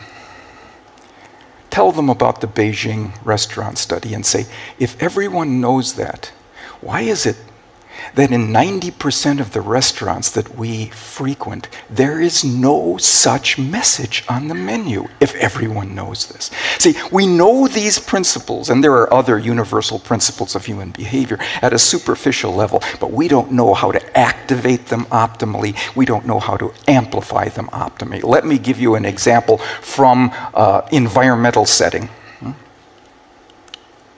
It's the hotel towel research study that I and my team members did. If you travel at all, you know that in 70% of the restaurants that you frequent, somewhere in the room, there is a sign that the manager has put there asking you to reuse your towels and linen. Here's an example of one. Very often there is some nearly extinct woodland creature on the sign, and they ask us to save the environment by reusing their towels. We decided to see if there was a special kind of message we could put on that sign that would be more successful than the typical message. Here's an example of our sign that we put on in hotel rooms, 3 separate hotel rooms in the Phoenix, Arizona area in the United States where I live. Right? It said, help save the environment. That's the standard one. All those hotel managers want us to save the environment. They want us to save resources. They want us to save the earth. But we know they want to save something else too. No. They want to save costs. So what can they do? Well, they can say, save the environment and hope that will spur us. But there are some especially clever ones now who have decided to use a principle of social behavior that says people prefer to do things in partnership with others, in collaboration, in cooperation with others. So some hotel chains are now saying on the sign, right, partner with us toward this common cause by hang up your towels, right? So we put different signs like that randomly in these hotel rooms. And then we checked to see how many people actually hung up their towels. We were in league with the maids who made a check mark. And let me show you what happened. On any one night, if the message said, do this for the environment, an average of about 38% of the people helped on that one night. Right? Usually more than 50% help at some time during their stay, but on one night, about 38%. If it said partner with us, any ideas about what the percentage would be under those circumstances? Any ideas? 50%? Nothing. Why? Because you don't get to just claim a partnership. You have to earn a partnership in order to get people to play with that system. This was what the hotel managers were saying to us. You pay us 295 euros tonight, and tomorrow you don't get to use a fluffy towel. That was their deal? It was no deal. But we had a third message, an honest message. It was one that employed the social norms. It said, the majority of guests at our hotel do reuse their towels at least once at some time during their stay. And under those circumstances, we get the most we have ever gotten. Now, here's an interesting question. Is there an even more impactful message that we can send, knowing what we know about the theory of social norms? There is. Remember what we said, is that we don't follow the lead of many others only. We particularly follow the lead of similar others. So we had a fourth sign. This one didn't say the majority of guests who stayed in our hotel in the past have reused their towels at least once. It said the majority of guests who've stayed in this room have reused it. Room 215, just like you. And under those circumstances, we get the most we have ever got. Let me say there are two notable things about this set of results. The first is those most successful strategies were both honest and inexpensive to employ. Secondly, we've never seen either of them in any city, in any hotel, in any guest room in the world. These aren't things that emerge as best practices within the organization. You have to know the behavioral science to hone your message properly. Why don't they know the behavioral science? Because on their board of directors, on their board of advisors, there will be someone from finance, there will be someone from logistics, there will be someone from transportation, there will be a legal person, and there will never be a behavioral scientist. There will never be a PhD level decision scientist on their board. And it's a mistake. It's a costly mistake. Okay, let's ask another question. All right. Well, is there any evidence that this normative information about similar others can influence what people do in their homes with energy conservation? Yes, there is. Yes, there is. Let me tell you about a study that I did with my colleagues, especially Dr. Wesley Schultz. We went to San Diego, California, and in random homes in particular neighborhoods, once a week for a month, we put a door hanger on the doors of homes in this neighborhood that had different messages. And we wanted to see what messages would be most effective in getting them to reduce their energy consumption that month. We also had a control group. One control group was some houses didn't get any message. We wanted to see so we wanted to compare the messages to that. We had a second control group where we had a sign that simply urged people to conserve energy. Here's the first finding. At the end of the month, when we looked at their energy usage, those two groups were identical. So simply urging people, simply exhorting people to save energy was the same as nothing. was the same as nothing. They needed a reason. Well, let's talk about some reasons that we put on that sign. One reason is one you've heard: do this to save the environment. Another was, do this to be a socially responsible citizen, to benefit the society. A third was, do this for your own economic self-interest, so that you will save money at the end of the month on your utility bill. And the fourth was, the majority of your neighbors are undertaking energy-conserving actions on a daily basis, something we had found in a survey.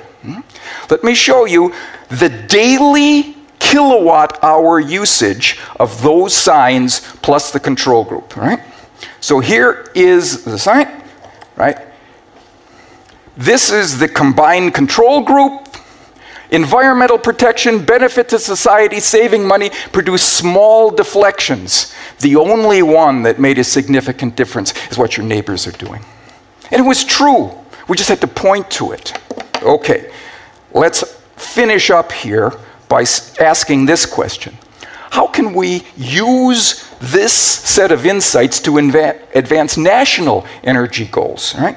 One possibility is to involve the private sector in the process. There is a company in the United States, I happen to be the scientific advisor for this company, called O-Power. They've taken our results, and now they send consumers of utilities, energy companies, a message every month, not telling them how much energy they used last month, which you probably get in your message.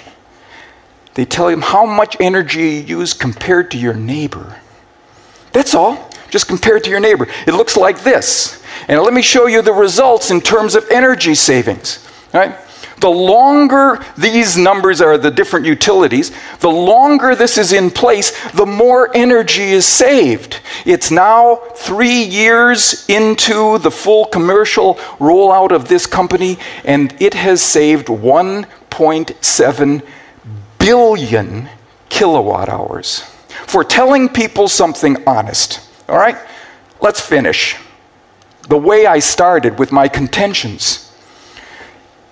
Decision makers can focus too much on economic and legal reasons to motivate people. There are other reasons that don't just apply to energy, apply to general behavior. Besides this one, there are others, but social norms is one we should not forget. If you want a good book to read for the holidays, if you want to keep everybody on your wish list up to date, I highly recommend Persuasion. Check it out. Again, Persuasion, a revolutionary way to influence and persuade. It's everywhere. Grab a copy. My third guest in this mega episode, Philip Tetlock. Fantastic book that you should absolutely 100% read right now. I mean, after you listen to his episode that's about to follow, go buy his book. That's not a sales pitch. I'm just trying to tell you, you'll learn something. I was thinking back to my days in grad school, and specifically the fall of 1992, and even a little bit before that. And I was thinking to the political season at the time, and this was essentially the rise of Bill Clinton. And what's really interesting about the rise of Bill Clinton, and I think you probably have even more experience and more memory and probably were studying it more than me at the time, but I watched a lot of CNN and I thought it was so amazing as a political science major myself at the time in grad school. I was like, wow, all of the main players didn't run against then President Bush because his approval rating was so high. I mean, guys like Dick Gephardt, Bill Bradley, they were all like, we don't want anything to do with this. And so in that vacuum walked an unknown governor from Arkansas who frankly was probably just trying to boost his political resume. And for that particular run, probably really had no thought of, winning necessarily. But then a funny little thing happened. And what's really interesting about forecasting and prediction, how in the world could that have been predicted, that have been forecasted, or could it have? Well, absolutely. It's so difficult to reconstruct our past dates of ignorance. In the Super Forecasting book, we talk about that Saturday night live episode in which the leading lights of the Democratic Party in 1991 bend over backwards to avoid the risk of being nominated to run against the invincible President George Herbert Walker Bush. You backfill time and you look back over time and it kind of looks like, well, this was all just expected to happen, but it could have unfolded in a completely different manner. But that kind of leads me into the kind of opening you up to your expertise in this forecasting and prediction, which is something that most people just accept. We accept, okay, here's a prediction, here's a forecast, but there's usually not much follow through. We don't really ever check to see what's happening. And there's all these experts that get paid all this money. But you, and I'm going to break this apart over the course of our time today, but you have figured out through a lot of research and a lot of study, a lot of surveying, a lot of working with people, that regular folks can beat the experts at their own game. Essentially, that's right. I mean, the very best forecasters are talented people. I don't want to downplay their credentials, but it is remarkable that the group of citizens we were able to recruit for the forecasting tournament sponsored by the U.S. intelligence community were able to beat U.S. intelligence analysts at their own game. Talk about that, though. I mean, that's quite amazing. I mean, we're talking about often some of these large government programs, they have billions and billions in assets. I mean, huge numbers of people. I mean, why don't you start from kind of the beginning of your process and how you were able to get to the point where regular people could compete with or defeat people with unlimited funding? Well, this is a research project that never should have occurred if the most basic laws of bureaucracy had held. Bureaucracy 101 tells aspiring bureaucrats never sponsor something that has the potential to be embarrassing and come back and bite you in the butt. The IARPA, the Intelligence Advanced Research Projects Activity, the Research and Development Branch of the Office of the Director of National Intelligence, which presides over that $50 billion bureaucracy, IARPA, this upstart agency, had the temerity to do that. It was as if Goliath took David aside and said, here's some money, try to develop a good slingshot. Was there a side of you that already knew that there was going to be some indication that your work was going to present results they might not like? It was a very formal competition. IARPA launched it in 2010. A lot of universities and consulting firms competed for the money. My wife and I, Barb Mellers, my collaborator, and I were still at Berkeley at the time. We put together a proposal that was a joint Berkeley-Penn proposal because we moved to the University of Pennsylvania at the end of 2010.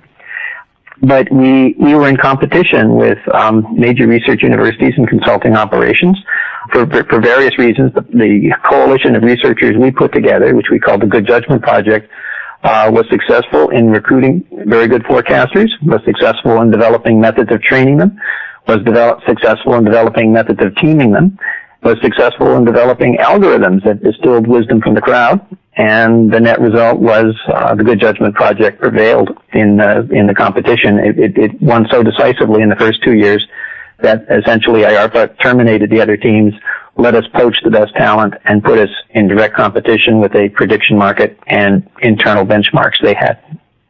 Before this conversation, I was thinking, not knowing exactly, okay, frankly, as you mentioned, a bureaucracy funding you and they might not like the results they get. But there's probably other people outside of the Defense Department who sponsor this. There's probably other people, I can imagine, in this world who have made their life's work, their life's blood, the money they make off predictions that are not checked. Your work can't be a good feeling, because I have a feeling in the long run, whatever that long run might be, your type of work is going to be something that's going to cause a lot of people that are just used to saying whatever with no one checking them. That's going to go away in some point in the future, I would think. I think it's going to be a long-term change. Culture change tends to happen very slowly, and we're talking about changing some very basic practices in the political world. I think we're going to see more and more in advanced tech companies and advanced sectors in the most sophisticated government agencies. We're going to see more and more quantification of uncertainty. It's going to extend beyond domains where we already do it with big data into domains that were previously thought to be the exclusive preserve of soft, subjective human judgment. and soft subjective human judgment will increasingly be pressured to be more explicit and to demonstrate its value added. It's just not enough to say, if you're a pundit. Someday, I think you're right. I think at some point it will be the case that pundits who talk about things being a distinct possibility, or this could happen, or might happen, or may happen, people will look at that and they'll say you're essentially saying nothing.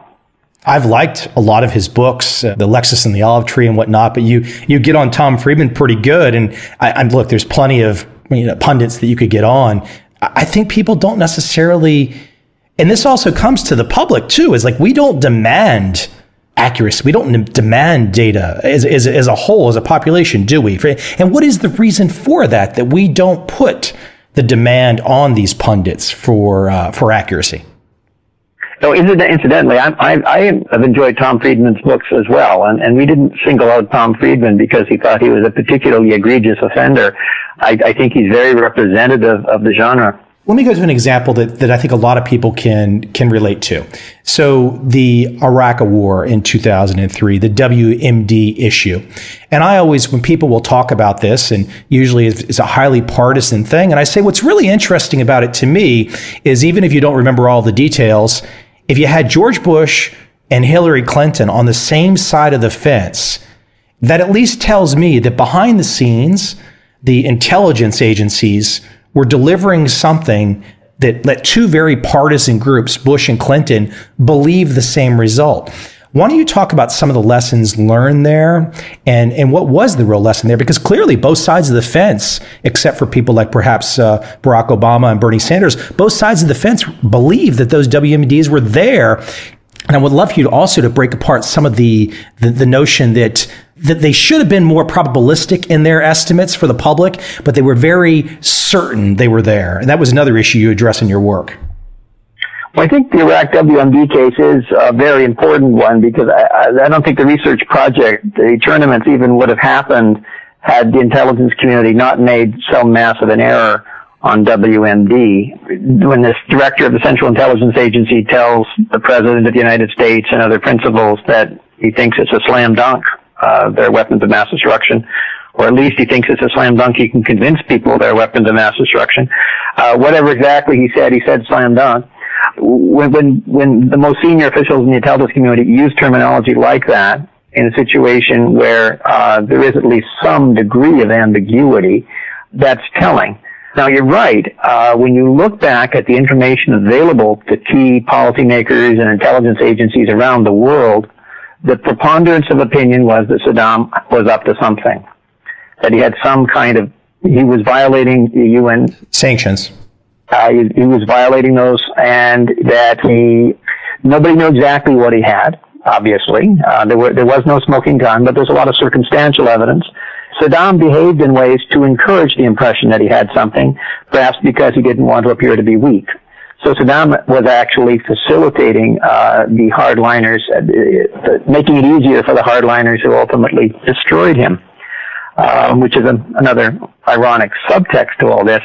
It's really hard to know what the true what probability would a perfect information processor have assigned to Saddam having weapons of mass destruction in Iraq before the invasion.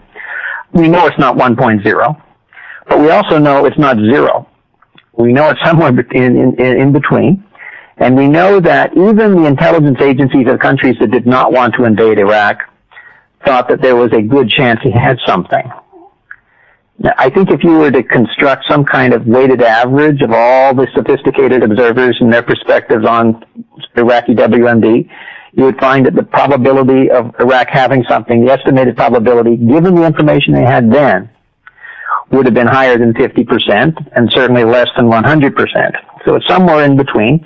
Let's say it was 70 or 75%. Would the U.S. Congress have voted to approve the use of force if they had thought the probability was as low as 75% as opposed to a slam dunk? I think there's a good possibility they would not have. And I think the world history would have unfolded quite differently. Based on what you know, how is an error, because clearly it was an error to come out and say it was a slam dunk, how did the experts get into a position to tell me as much as you can or what you do know to make such a a statement instead of coming out with is that where the politics took over? That instead of coming out with the probabilistic estimate, they came out with the slam dunk? Is that what happened? Was that the partisan or the politics getting involved? I think it's very difficult to reconstruct. And I think Robert Jervis at Columbia University has written a very interesting post-mortem of the WMD intelligence analysis.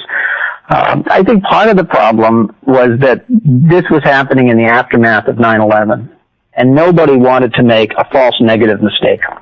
Nobody wanted to make the mistake of saying Saddam has nothing, and then he turns out to have something. Within 2 years of having failed to warn adequately against the risk of Al-Qaeda's attacks on 9/11, two big false negative errors right in a row would be very politically damaging. If you're going to make an error in the blame game culture of Washington, D.C., make sure it's not the same type of error you made last time. Let me continue to break this apart with you. Your work is quite dense. I highly recommend people to take a look at super forecasting for sure. But let's say the talking heads out there, I'm getting beyond even the intelligence issues in Iraq, but the talking heads out there, they're smart people. They present themselves well, but they don't put these probabilistic weights on their predictions. And this could be a CNBC person talking the market. This could be a geopolitical type person on Bloomberg. But even if they did, if you came out and you said, hey, I've got a chance of only being 60% right, well, that means that person could be 40% wrong. If we start to get closer to this probabilistic way of thinking in public discourse, where does that leave us? I mean, we have to, as a society, dealing with uncertainty becomes a real educational process, doesn't it? It sure does. That's absolutely right. So I'm going to retreat into a little bit of academic talk for a second, and then Go for it. I'll try to make it as plain as I can.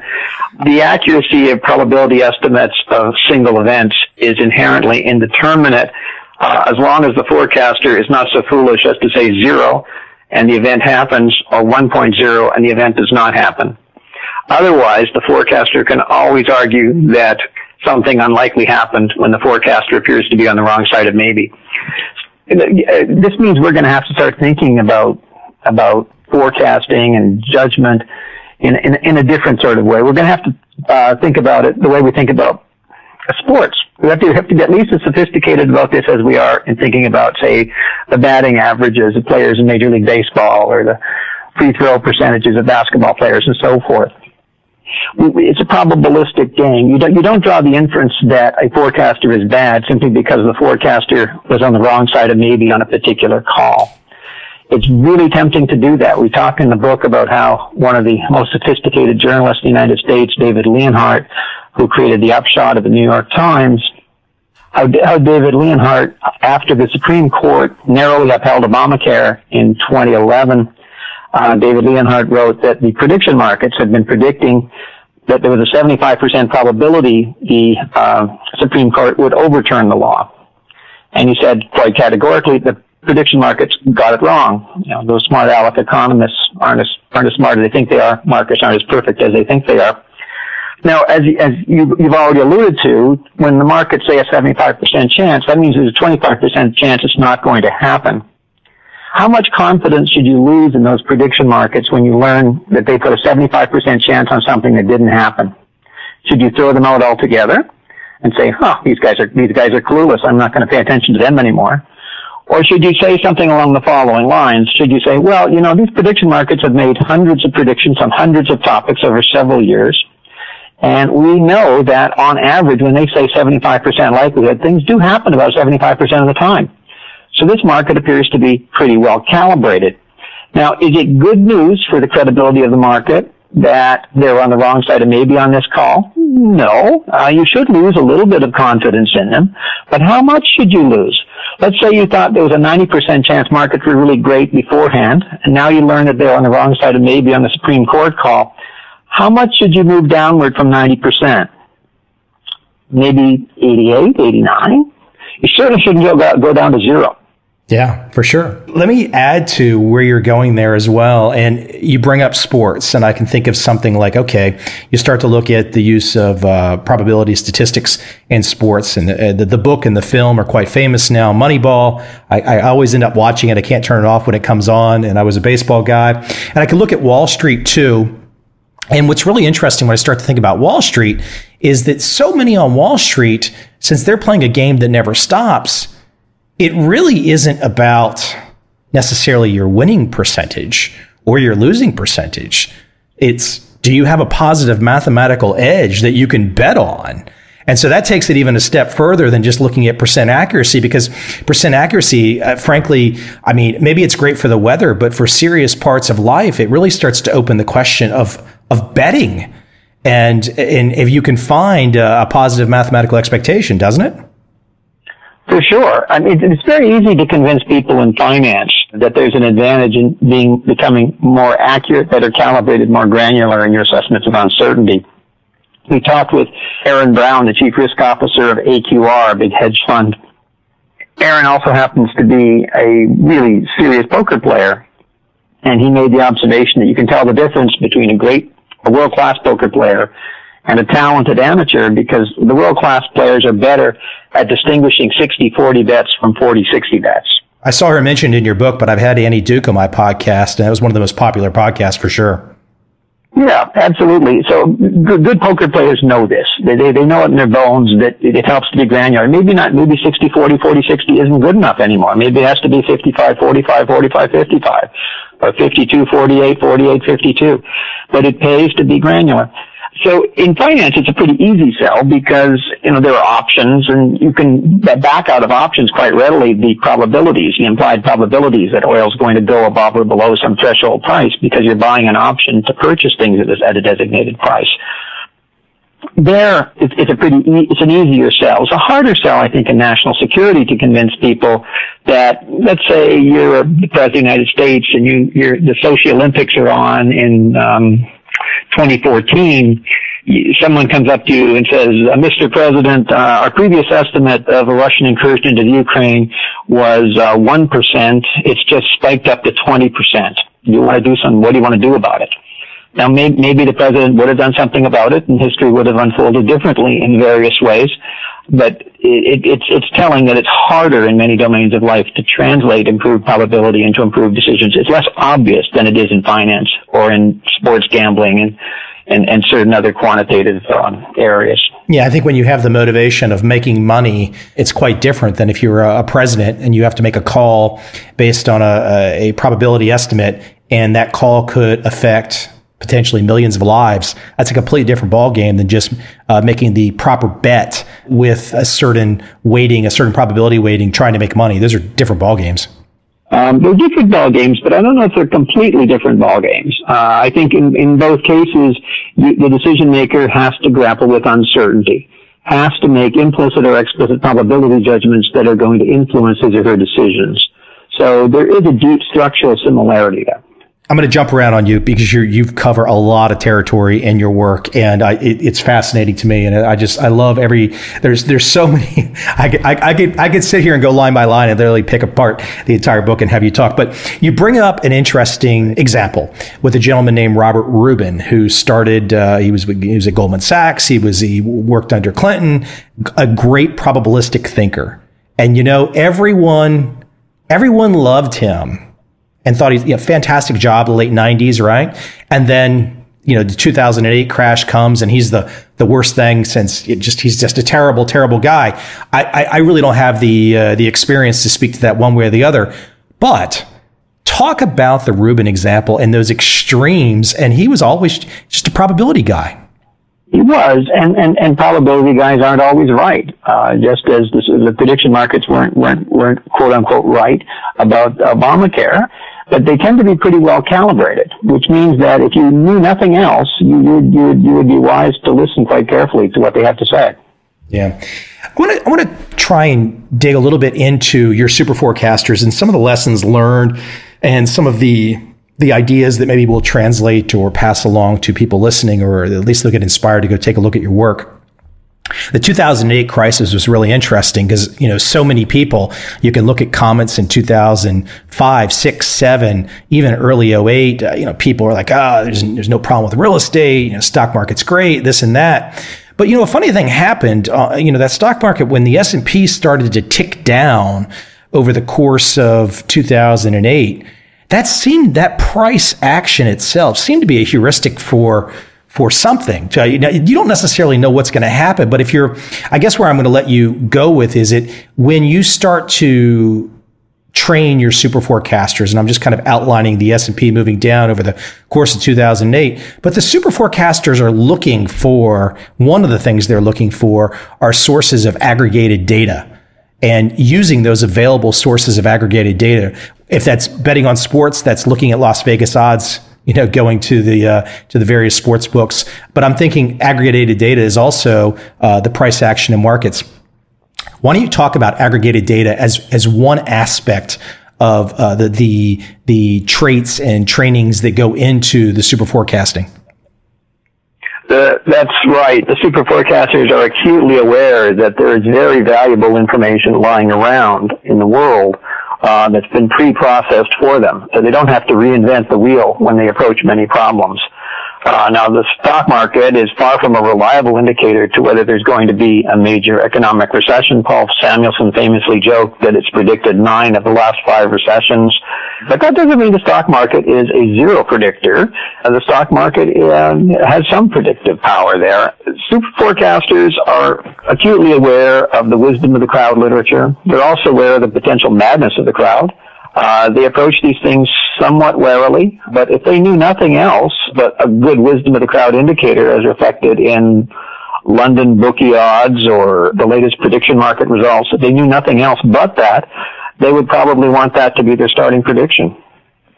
As we dig apart this, I want to read just a brief excerpt from your work. And it said, researchers have found that merely asking people to assume their initial judgment is wrong, to seriously consider why that might be, and then make another judgment produces a second estimate, which, when combined with the first, improves accuracy almost as much as getting a second estimate from another person. So it's almost like getting a second opinion from yourself, but the combination of the two makes you more accurate. It just isn't intuitive, is it? It's not very intuitive, but I think it is intuitive to people that we talk to ourselves. We're talking to ourselves all the time. So we know that there are quite often conflicting opinions in our own heads. Not as strange as it sounds to ask somebody to offer two separate estimates. Yeah, and another aspect that you talk about in your work, and I believe this starts with Daniel Kahneman, who I know you're quite fond of. Educate the audience, just for people that have never heard of this topic, educate them to the idea of the inside-outside distinction and how that plays into the super forecasting technique and training. That's one of the bigger advantages that super forecasters had over regular forecasters. It was their tendency to start with the outside view and work into the inside slowly, rather than what regular forecasters would do, would start with the inside view and rarely consider the outside view. In the forecasting tournament, our forecasters were asked an extraordinarily diverse range of questions. They were asked about Sino-Japanese clashes in the East China Sea. They were asked about Russia and the Ukraine, Greece leaving the Eurozone, Ebola, Arctic sea ice, all over the place. So no forecaster, super or regular, is going to be an expert, quote unquote, on anything more than a very tiny fraction of the questions posed because they're so heterogeneous. This is putting a premium on mental agility and being a quick study. Let's say, for sake of argument, you're in the tournament and someone asks you a question about whether a particular African dictator is likely to remain in power for another year. And you can barely spot the country on a map, less still say anything intelligent about who the dictator is. So you know almost nothing as your starting position for the forecasting problem. If you're a super forecaster, even though you know almost nothing, you don't know nothing. You know something. They're able to extract information very quickly. And there is a kernel to that question. And it is, the dictators tend to be sticky. Once a dictator has been in power for a certain period, the likelihood of that dictator making it another year is extremely high. It's probably as high as 0.95. that doesn't mean you're going to say, oh, there's a 0.95 likelihood of this particular dictator remaining in power. But it does mean that your initial estimate is going to be that there's a high probability of dictator survival.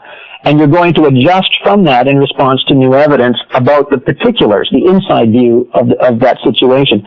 So if you discover on the inside view that this dictator is 91 years old and has advanced prostate cancer, you're going to say, I'm going to downplay it. And if you discover there's intense fighting in the suburbs of the capital between rival military units, again, you're going to adjust. But you're going to start with a reasonable base rate judgment, and then you're going to adjust in response to the particulars. Most people just jump into the particulars right away, and that can cause some. That is not a good idea if you want to get a really good Breyer score, which is the accuracy measure we used. I think that raises an issue here where so many of us get fixated on the why, but it's more about the how. I mean, the super forecasters are more about the how. This is very, very data driven, and it's breaking things up into their pieces. And talk about the issue where so many of us get fixated on the why and how that's to our detriment when it comes to any type of forecasting or prediction. Well, that's right. And it's really interesting that there seem to have been more software engineers who are super forecasters than political scientists. Well, yeah, I mean, these are guys that are used to, bits and bytes, 0, 1. Let's code it. Let's test it out. Let's see what's going on. And, I guess I mentioned a political science degree in myself. I mean, hopefully I can, I've learned to put all those opinions aside to some degree and look more at the data. But yeah, I think most of humanity probably sides more with the feeling that we're all political science majors and we've all got an opinion, but it doesn't work out that way, does it? No, it doesn't. It doesn't. But this distinction between how and why thinking is a very important one. We talk about how super forecasters are less likely, for example, to believe in fate than regular forecasters or most citizens are. What does that mean? Well, there's an interesting body of psychological work that suggests that when you remind people of all the fluky circumstances that led them to make an important decision in their lives, how they came to be married to a particular person or wind up living in a particular city or doing a particular job, when you highlight all of the low probability events surrounding those outcomes, net effect of doing that for most people is to persuade people that the event in question had to be, that it was meant to be. That's even true for lottery winners, for example. When they win, they don't think it was just a fluke. They often infuse it with some deeper metaphysical significance, that it was somehow meant to be. Super forecasters don't think that way. They think, well, things happen. Someone had to win. Something very improbable just happened. Improbable things do sometimes happen. It would be very unlikely if unlikely things never happened. It would violate the laws of probability. So super forecasters are that way. It's a rather unromantic worldview.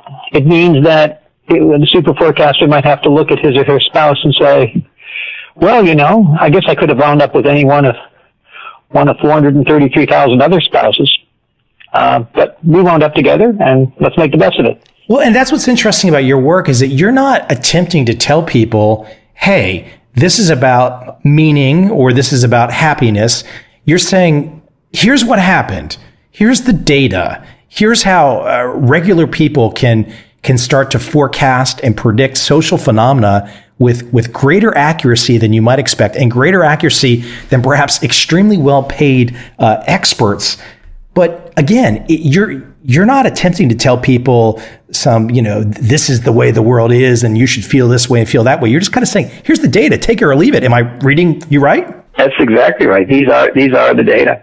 If you want to enjoy the benefits of thinking more probabilistically, the book lays out how you can go about doing that. If you prefer to think in terms of fate, then you may have less use for a book of this sort. Now we're not going to go there today because that's a whole different subject area, and I can think of a lot of people out there that would probably really. I've seen the people that love your book, but I can think of some people out there, guys like Richard Dawkins and Dan Dennett. I mean, there's a lot of people that will probably relate to this. Let me go on a sidetrack for a second. You're good enough in your work to go ahead and outline some these are people that you respect, that you've worked with, where they might have some criticism of the notion of super forecasting. And I would love for you to kind of outline just briefly if Daniel Kahneman is considered a slight critic or Nassim Taleb is considered a slight critic, even though, like I said, you've worked closely with both men. I know you respect them both. Talk about their criticisms of the idea of super forecasting. Well, I think these are matters of degree more than matters of kind. I think Nassim Taleb puts more emphasis on the radical unpredictability of high-impact events like so-called black swans. I think we agree that extremely high-impact, low-probability events can have a huge impact on history, that this is manifestly true. We prefer to think of there being a continuum from white swans to gray swans to dark gray swans to black swans. We think it's useful to ask how good can early warning and early opportunity indicators be for swans of varying degrees of grayness. It's not a dichotomy between white and black swans.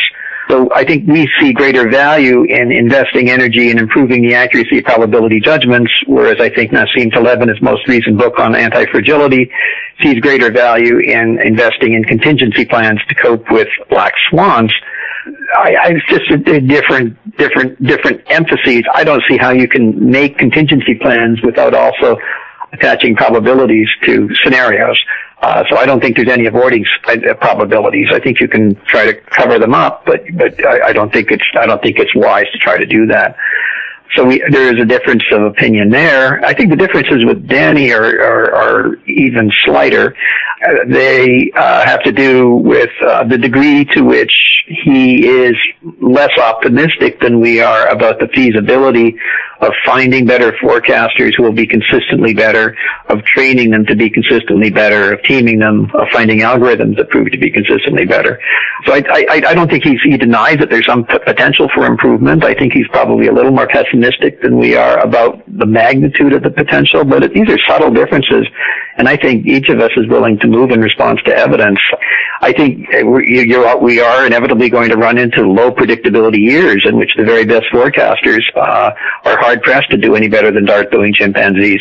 Talk about the words prediction and forecasting, because I think people really do, from a very, big picture look down, 35,000 feet flying, prediction this isn't certainty. Forecasting is not certainty. This is and this is getting back to the whole theme of this conversation is really staying in or getting into, for the first time, a probabilistic mindset.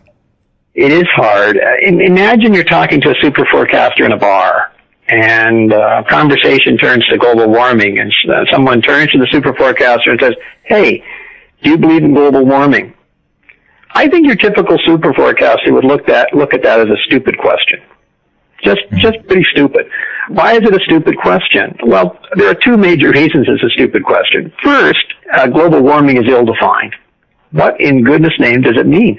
Does he expect the temperature of the Earth to be 3.6 degrees centigrade warmer in 2100 than it was, say, in the average of the 20th century? What exactly is the threshold for global warming? Is it 2 degrees centigrade, 1 degree? What are the bands? That would be the first. Super forecasters don't like vague verbiage, and they don't like vague verbiage when it comes to the outcomes of forecasts. They also don't like vague verbiage when it comes to things like this, using distinct possibility as opposed to numbers. And they don't like saying, "Do you believe?" as though your beliefs are something like a light switch that can go off and on, 0 or 1, because they distinguish many degrees of uncertainty. So the right way to ask the question for a super forecaster would be, to what degree do you believe that the temperature, the average surface temperature of the Earth in 2100 will fall into the following temperature band differentials? Yeah, and that's not sexy. That's not exactly casual barroom conversation. It's not exactly the thing that even political ideologues can get all heated up about. It becomes a pretty technical matter of, let's sit down at the table here and try to calculate and go through the time series and go through the causal models and go through the climate models and look at how accurate they have been, look at what the critiques are, and reach a reasoned judgment about what the likelihoods are. Now, you're not going to mobilize the political will you need to do something about climate change if people are saying, well, I think the probability based on the 2015 temperature spike has moved from 0.86 to 0.88 of the temperature in 2100 being 1.3 degrees centigrade or higher. You see what I'm saying? It's, people's eyes start to glaze over. All the fun of politics seems to be drained out. All the opportunities to denounce the other side for being stupid or gullible or rigid or, all the fun stuff in political psychology. The math can start to get a little more advanced, but the process in simple form is, and I'm kind of quoting here, try, fail, analyze, adjust, try again. I mean, this is kind of how we all learn as kids. But something happens to us maybe when we become adults. We forget this whole skepticism and trying to have some scientific principles to our lives. Right, and that's because a lot of these questions, when say, do you believe in climate change, or do you support X or Y or Z, they're not really asking you for a considered probabilistic judgment about the consequences of going down one policy path or another. They're asking you, what political tribe do you belong to? Yep. Are you one of us? Or are you one of them? Yep, for sure. And that's a game that super forecasters tend not to play. And it is interesting that the super forecasters, when I look at their backgrounds, they're quite heterogeneous. I mean, they're diverse, but there is overrepresentation among people who are accustomed to thinking about very complex problems in ways that decompose them into tractable components, like software people, finance analysts, financial analysts, and some political risk analysts as well. Let me ask one last question since I've got you here. I think Daniel Kahneman asked you this question, I believe, if I'm remembering right. But do you see the super forecasters as different kinds of people, or as people who do different kinds of things, which is ultimately this nature versus nurture question? Danny Kahneman has a wonderful way of posing succinct and incisive questions. That is one of the key questions. It's both. It's not true that anyone could be a super forecaster. There are certain cognitive and motivational prerequisites for becoming a super forecaster. A surprising number of people could improve their probability estimation skills quite a bit if they followed the guidelines in the book. So there is a lot of room for improvement for a lot of people. Certainly many people who are not currently super forecasters could become super forecasters if they were so inclined. Here's the core of it. I'm sometimes asked, how could these amateurs have beaten intelligence analysts? I don't think it's because the amateurs were more intelligent than intelligence analysts, and I certainly don't think it's because they had more political knowledge than the intelligence analysts. I think it's because the super forecasters believe that probability estimation of messy real-world events is a skill that can be cultivated and is worth cultivating. And they took a shot at it. They invested effort. It doesn't matter how high your IQ is or how much political knowledge you have or how exalted a status you have as a political pundit. If you're not going to take seriously the challenges of probability estimation, you're never going to get better at it. You don't learn to distinguish 60-40 bets from 40-60 bets by using vague verbiage forecasting like, I think there's a distinct possibility of X. The only way you learn is by making your judgments explicit, getting feedback, and learning. Did you ever think 30 years ago that you would be on such the front line of an interesting kind of like real, probabilistic thinking is not necessarily new, but you are right there at the front line of getting people to look at it in a different way with some really great examples. It's quite fun, huh? It's fun. I started the work before Gorbachev became general secretary of the Communist Party of the Soviet Union, and the experts then weren't able to predict that, but everybody could explain it after the fact. It doesn't seem to matter how high the stakes are. The thinking is equally sloppy and tendentious and self-serving.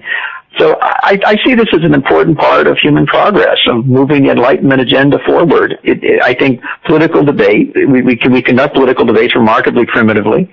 I think when people look back on how primitively we conducted political debates 400 years from now, they won't judge us any more charitably than we judge the people who ran the Salem witch trials. I think that's a great place to end it. I think that's gets people thinking. The book is Super Forecasting, the Art and Science of Prediction. It is everywhere. Is there a website we can send people to, Phil? I think people might enjoy, if they or find the concepts interesting, they might enjoy visiting superforecasting.com, which is a blog that's run by some super forecasters. I also am now on Twitter, believe it or not. I'd never done that before, and I'm enjoying it. I would welcome people to track what's going on there. Thank you for taking the time today, sir. Appreciate it. Okay, take care. My fourth guest in this mega episode, Spyros Makridakis. A really, really interesting guy who has figured out that the idea, the concept of a moving average is the best predictor of just about anything. I can't help but come across this fairly famous passage from the former defense secretary in America, Donald Rumsfeld. He gets the attribution often, but I think Nassim Taleb is also been stated to have said this. Can you talk some about the statement? I mean, we're talking about known knowns, known unknowns, and unknown unknowns. Why don't you start from the top on your influence and where you see that originally coming from?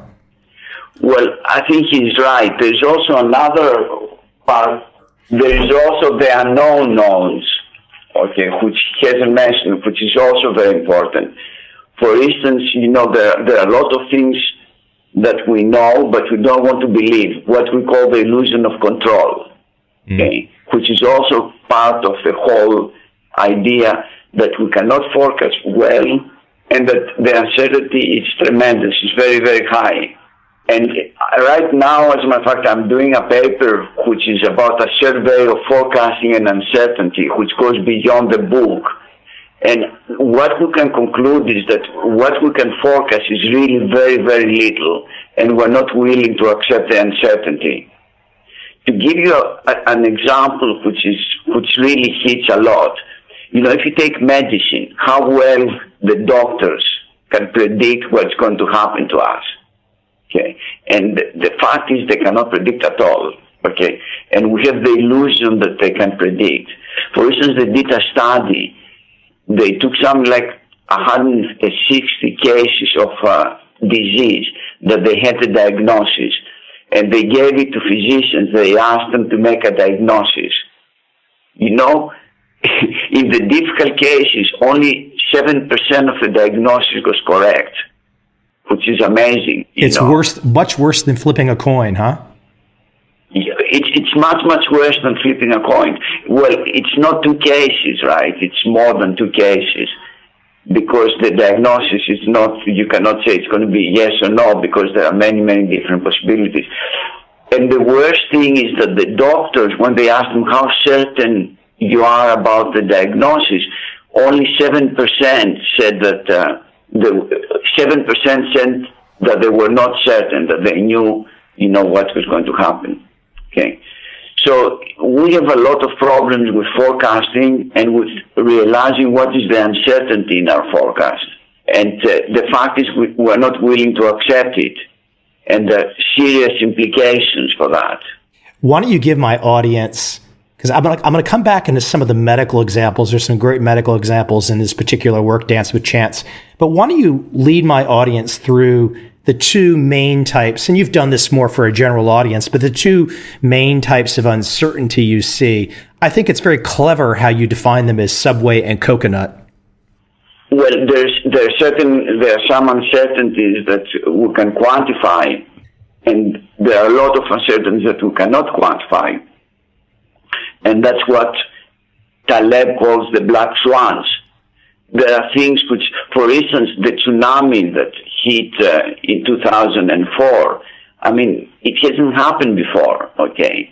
The previous one was, several centuries before, and it was not as big. But this can also happen, right? So this is the uncertainty. The financial crisis, the 2008 financial crisis from the subprime, was something that nobody could have predicted, but it happened, and it almost destroyed the world financial system. So these are uncertainties, and these are the unknown unknowns of Rumsfeld. The uncertainties that we don't know, we cannot predict, and they hit us. Now, the other uncertainty, for instance, how much electricity we're going to consume during the next day, this is something that we can predict pretty accurately, unless if there's a blackout, if something happens, which is also a possibility. But this type of uncertainty we can predict. There are many other types of uncertainties we cannot predict. Okay. I don't know what more I can say in this respect, but there are a lot of things that we cannot predict, and we're so afraid that we cannot predict, and we're not willing to put it into the picture. As you say, we're so afraid that we won't be able to predict. Yeah, we're afraid, and we just pretend that it doesn't exist. There was a great example in your work, and I think you and your co-authors, by my reading of it, there was a little edge in your writing. But why don't you talk about the example of a very well-known author named Jim Collins and his work? I thought it was fascinating. There wasn't a lot of writing on it, but it was just fascinating, where you really just in a very short few paragraphs pointed out that one of the best-selling business books of all time might not really have any use for us. It's not only this, there are a lot of books like this. The other famous book was In Search of Excellence, okay? Which again, you see, what we did basically, we said, what are the most important aspects of our life, okay? And we said the first thing people say it's health. The second say it's wealth. And the third, they say it's happiness. How well can we predict each one of these three? And the answer is 0. And I'm going to send you a part of a paper that I'm doing right now, which is about medicine. It's a very, very rough draft, but I'm going to send it to you. So I'll send it to you, and you will see, in medicine, for instance, which is probably the most critical factors, our ability to forecast, it is absolutely 0. And there are so many examples of what the doctors say today is the correct thing, and then a month later or a year later, it's new research shows that it's not correct, that it's wrong. And this is about medicine. This is about our lives, about our well-being. And there are a lot of studies that they show that the great majority of medical research is wrong. Okay. But this is the research that they base all of diagnosis that they do about us, and they recommend something to correct it. Okay, they recommend medicine, they recommend, procedures. And then later they found out that that new research changes the old research. And there's a famous author that has done a lot of work on this, and basically proves that medical research, the great majority, is wrong. Look at something like cholesterol-reducing drugs, for example. You bring this up. Yes, and there's a lot of talk that the whole thing is a myth. Okay, there are a lot of people who talk about the cholesterol myth. There are a lot of doctors that they don't believe anymore in cholesterol. And there are a lot of doctors that they say that, as a matter of fact, there are a lot of negative side effects. One of them is, for instance, loss of memory, because our brain is full of cholesterol. So if you stop the cholesterol going to the brain, to our brain, there are a lot of negative side effects. And it's not only the cholesterol, there's so many things, Like, for instance, aspirins. For so long, they were saying take an aspirin a day. Now they found out that it creates blood things in the stomach. It creates, negative side effects because it bleeds, the stomach bleeds if you take one every day. So now they recommend not to take aspirins. There's no free lunch. And I was thinking, I'm in my 40s, and when I was in my 30s, the doctor did a blood test, and he said, "Okay, you got to start taking cholesterol-reducing drugs." And I looked at him, and I said, "What?" And he's like, "Well, yes." And I said, "No, thank you. I'm not taking those." And I didn't. So it's been 15 years. I said, "I'm just not taking them." I just started exercising a little bit more, but it didn't make any sense to me. Yeah, but there are a lot of people. There are a lot of doctors that recommend cholesterol drugs. And there are a lot of negative side effects about cholesterol drugs. And it's not only this. Now the new thing is don't do any preventive test about, for instance, cancer for women, breast cancer for men, prostate cancer. The new evidence is don't do any. It's more the harm than it's the good. One of the big picture things that I thought was really interesting. You know, the lack of good forecasting models, the lack of forecasting models that work at all. And you point out, it's this, you and your co-authors point out, the simple statistics work best, the simple exponential smoothing versus the massive econometric models that people create decades of their lives. And the simple smoothing, a moving average is the better forecasting tool. Exactly. And you know, there was a lot of resistance when I first did this work back in the end of '70s. There was so much resistance to this research finding, and now, you know, it has been proven beyond the slightest doubt that that's the case. That sophisticated models don't work. This is less is more. The simpler the model, the better it is. There's quite a few successful traders out there that trade quantitative methods, and they talk about the advanced understanding they have, physics, quantitative methods. But when you get behind the scenes, they're often using something like a simple moving average to trade. For instance, consistency in all of these things is important. It's very important, consistency.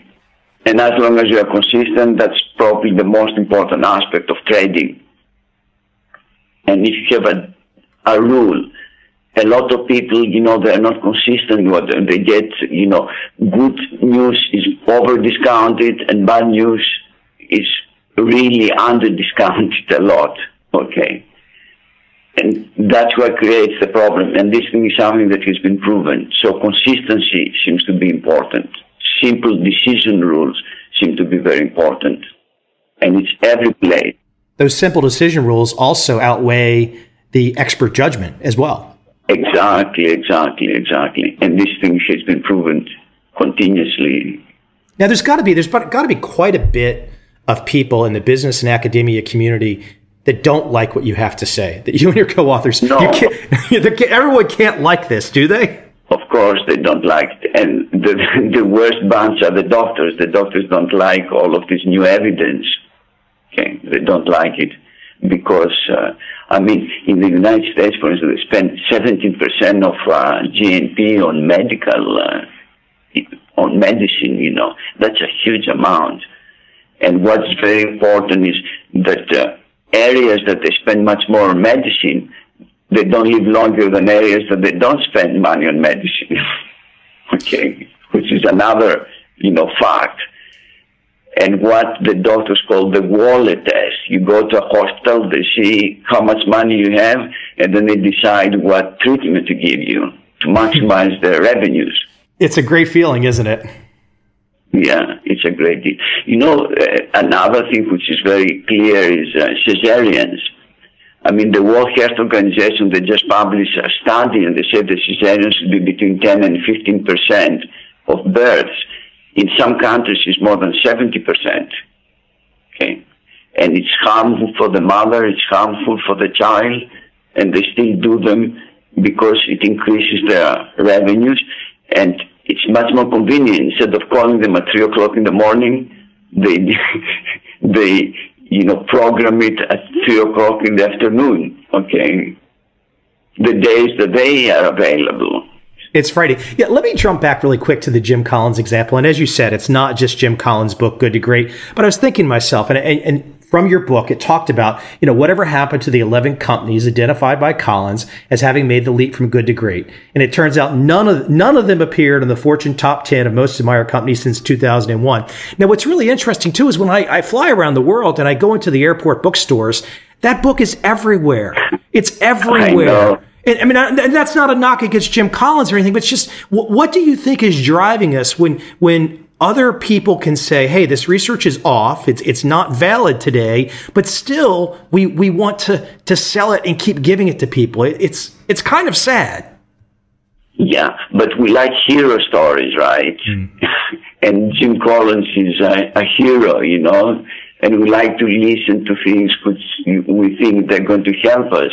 But as most hero stories are wrong, the same thing is true with a lot of books about management, that they're wrong, but still people like to read them. And sometimes it's a placebo effect, okay? It makes us feel better, and maybe they'll apply some ideas and maybe there will be some improvement, but this is not based on past research, right? It's based on a kind of a placebo effect. That's my view. The placebo effect example that you had in your book with Dr. Beecher with morphine in World War II, that was really a fascinating example. Yes. Why don't you talk there are a lot of things. Talk that one through for the audience for a second that might not be aware of that placebo effect. Well, what happens if you take drugs, active drugs, and as a matter of fact, that's how in medicine now they do the test. They give an active drug to half people, and then they give a placebo, a pill, a pasteurized water to another group. And as a matter of fact, they do it what they call blind test. They don't know which of the patients they take the placebo and which take the active drug. And then they compare the difference between the two. And very often they find very, very small differences or no difference at all. In other words, the placebo, the pasteurized water, works the same as well as the active drug because it's in our mind that the drug helps us prevent a disease or correct a disease or some problem that we have. So that's the idea of the placebo. And it's so correct that now all of the national agencies that they approve drugs, they oblige the companies to do this blind test of active drug and placebo. I thought one of the big takeaways from your work, and of course we can only get into so much today, and a whole career we can only break down to 30, 40 minutes, not very well. But I think for the average person out there, some understanding, they're better off focusing all of that energy that they have, planning for the range of possibilities that could happen, versus so many people, and you mentioned the hero issue, so many people want that person to appear on TV or appear in front of them and say, I know what will happen tomorrow, but there's literally no evidence to the socioeconomics of our world that this predictive of anything tomorrow works, but everyone still clamors for it. Yes, this is the illusion of control, okay? We want to think that we can control our future, okay? And time after time after time, they have proven that that's the case, and we prefer to have the illusion that we can control the future with the reality that actually we cannot control, and let's do something to be able to anticipate things that we cannot control. Okay? That's the reason we take fire insurance for our house, right? Because we accept we cannot predict when there will be a fire. So the idea then is, let's avoid this illusion of control. Let's try to understand that we cannot control our future. We cannot predict it. And let's try to do something to anticipate and do the equivalent of taking insurance policies. You get into the idea of accepting that you're operating in an uncertain world. What is one of the, from your research, the evidence, what are some of the best ways to begin the acceptance? I'm in an uncertain world. What's the best ways to start that acceptance process? The problem is it's psychologically very difficult to accept the uncertainty. Okay, it's extremely, extremely difficult because psychologically we're not willing to live in a world that we cannot predict, that anything can happen, which is the reality. I mean, cancer can hit us at any place, at any time, right? Now, what can we do about this? The problem is nothing. But by going, for instance, to do a prostate cancer test, it doesn't help us. As a matter of fact, it makes things worse. The evidence of the prostate test on what it can do to healthy men is amazing. It's awful. Yeah, it's amazing. When I go and give talks, and I talk about these things, why for men should not take the prostate cancer test, or for women the mammographies. Then I ask them, do you accept the evidence? And they say yes. And then I ask them, are you going to continue doing this test? And they say yes. Which is, it's schizophrenic, but that's what's happening. They feel that by doing the test, somehow they protect themselves, and that's exactly the illusion of control. And no, while it's exactly the opposite, when you take the test, you increase your chances of dying earlier. Okay, but that's people. That's the way we think. How you're going to change it? You need a massive, educational campaign that nobody's willing to do. Okay, it's good that you bring that up. Here I am. I have all these interesting guests like yourself on my show. I've talked to Daniel Kahneman, Gerd Gigerenzer. I'm sure men that you respect. And so you add guys in like Nassim Taleb. You start to look. So there's this small army of people like yourself, like your co-authors, where you're all kind of working to to open the curtain, so to speak, to show people how things really work. How much of a dent, though? Because I wonder how much I'm kind of inside the illusion myself of like I'm looking at all these interesting authors like yourself, and I'm learning and I'm seeing how things really work. But I wonder how much of a dent you think you and your peers are making in getting something like the illusion of control better understood. Well, I think very little. We have to be honest. Because the illusion of control is something which is really deep inside us, and it forces us to go into a certain direction. So somebody comes and says, look, I have 5 easy steps to tell you, how to become a millionaire or how to live longer. And then I come or some other comes and say, look, all of these are nonsense. And they don't want to believe that all of these things are nonsense, because deep down we feel that, it would be nice to have some certainty in our world, because our world is really, really uncertain. Okay? And this thing is the major problem with the whole thing. And unless if you have, and that's, what some author says, if you do a massive educational effort to try to get people to understand, for instance, this thing with prostate cancer and breast cancer. I mean, there are so many people who suffer tremendously because of the test, and these people are not willing to accept it. They say no. It's better to believe in the illusion of control rather than the reality of what is happening. In the example of the doctors, there is a group of doctors now that they believe that things have to change. But, nothing happens. And, in our book, we have a quote from Bertrand Russell, who said that to teach how to live with uncertainty, yet without being paralyzed by hesitation, is perhaps the chief thing that philosophy can do. Okay? I believe that's in the center of what is happening. Okay? What drove you into this passion? Who was your mentors, your influence? When did you have that light bulb moment that said, I want to go this way? Remember, I did the first study that proved that sophisticated models were less accurate than simple models. Okay, that was the first study that I did, and it was published back in '79. Okay, and what surprised me was the reaction of statisticians.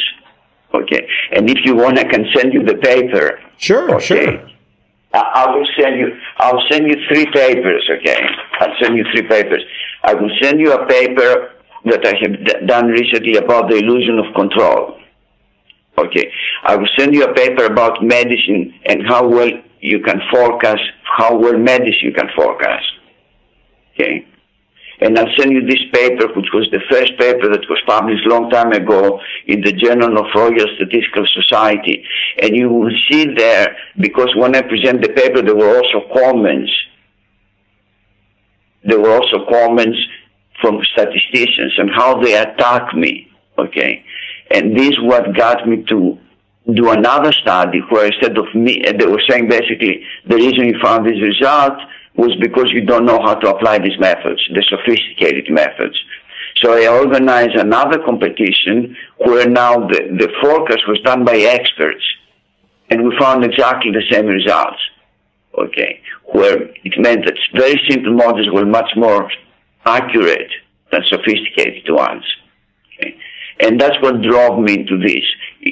it made me realize that, actually what the majority of experts believe, it's not necessarily true. Okay. And it got me more and more and more to understand that forecasting, as a matter of fact, provides us very little value, and usually for the short term. It's like weather forecasting. Weather forecasting, it's accurate for the next 3 days, but after that you cannot do anything. It becomes chaos theory.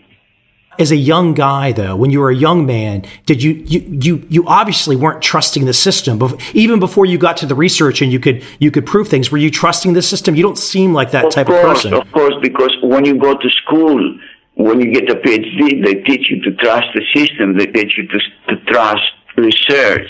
Okay, but they don't tell you that the research is done because of many, many reasons, and people publish and because they want some benefits. They don't tell you these things, and somehow you believe that the conventional wisdom is correct. But then, from my example, I realized that the conventional wisdom was not correct. And I mean, my field was forecasting, so my interest was to prove that sophisticated models were better. As a matter of fact, I was teaching these sophisticated models, and I was doing consulting, and I was making money out of this. And then suddenly I realized it's not worth doing it. So can I continue fooling people, or I have to come and say that's the truth? That's a pretty big career change, though. That's quite a shift, right? Yes, it is. But I mean, I believe that the truth is the driving force of everything, right? In my conscience was that I had to come out and say these things, and the fact that I would lose some consulting jobs, it didn't matter. But was there? Here you are with a PhD. You're going down the direction of forecasting and trying to show these very complicated predictive models work. But was there a trigger moment where you, one day or a week or a month, where you just kind of talk about the feeling of when you decided, I can't do this anymore. I need to go. The simple method's the way to go. Yeah, but you see, I didn't realize the reaction. I thought that once you prove something scientifically, the others will come and say, oh, you're right. Let's change our attitude. Let's change the way we think. And let's try to find ways to deal with the problem. I mean, that's what I thought would have happened. But it didn't happen like this. The reaction was absolutely devastating. For me, at that time, I was a young professor and a young researcher, basically saying, look, you don't know what you're doing. Okay. Because you're in a business school, you don't know statistics, you don't know how to apply correctly these models. And this thing is written in Dance with Chance. I mean, someplace, I don't know where, but this story of how it started, it's there. Okay, I can send you another, paper, at least you can find it. You don't mind if I send you a few papers? No, go. Can I post these all for my audience too? Yeah, sure. Okay. Sure, you can do it. Okay. It was published in the Sloan Management Review, and basically says why we cannot forecast and what we can do instead. But what we can do instead, it's really against our psychological well-being. Because, for instance, in a country like this, like Greece, it can be an earthquake, a devastating earthquake, can be a tsunami. The question is, what do you do with all of these things? Mm-hmm. Are you willing to accept it? Are you willing to accept that the uncertainty is huge, is tremendous? As you and your co-authors say, the future is never exactly like the past. And we want to imagine that past is going to show us the way in the future, and it doesn't work like that. Yes, exactly. But it's exciting. Once you kind of have that deep in your bones, and clearly you've had it for a lot longer than I have, but once you have that in your bones, even if people are shooting bullets at you and throwing slings at you, it's still exciting to know. Once you kind of know how it works, it's more exciting. Even if we can't get everybody else to get on the same team, it's exciting, isn't it? It is exciting, and we must educated the world, or at least as good part of the world as possible. For instance, for men, you'd say, don't do prostate cancer tests. Okay, don't. this test, as the author says, the guy who discovered the prostate test, says that if you do it, it's like flipping a coin. The same predictive accuracy it has. Still, there are millions of people that do prostate cancer tests every year at a tremendous cost. I thought also the one that you did, the amniocentesis test for Down syndrome. Yes. Let me find this book by Orvin.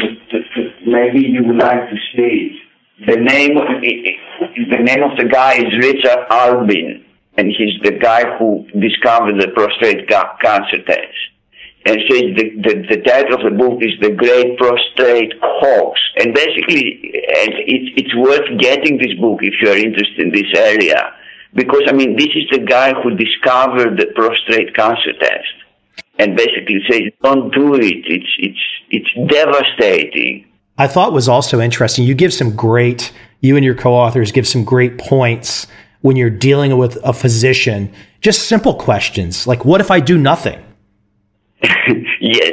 The thing with chemotherapy. Okay, that's another amazing thing. The chance of surviving 5 years after you have chemotherapy from breast cancer, it's, I think, 1.5%.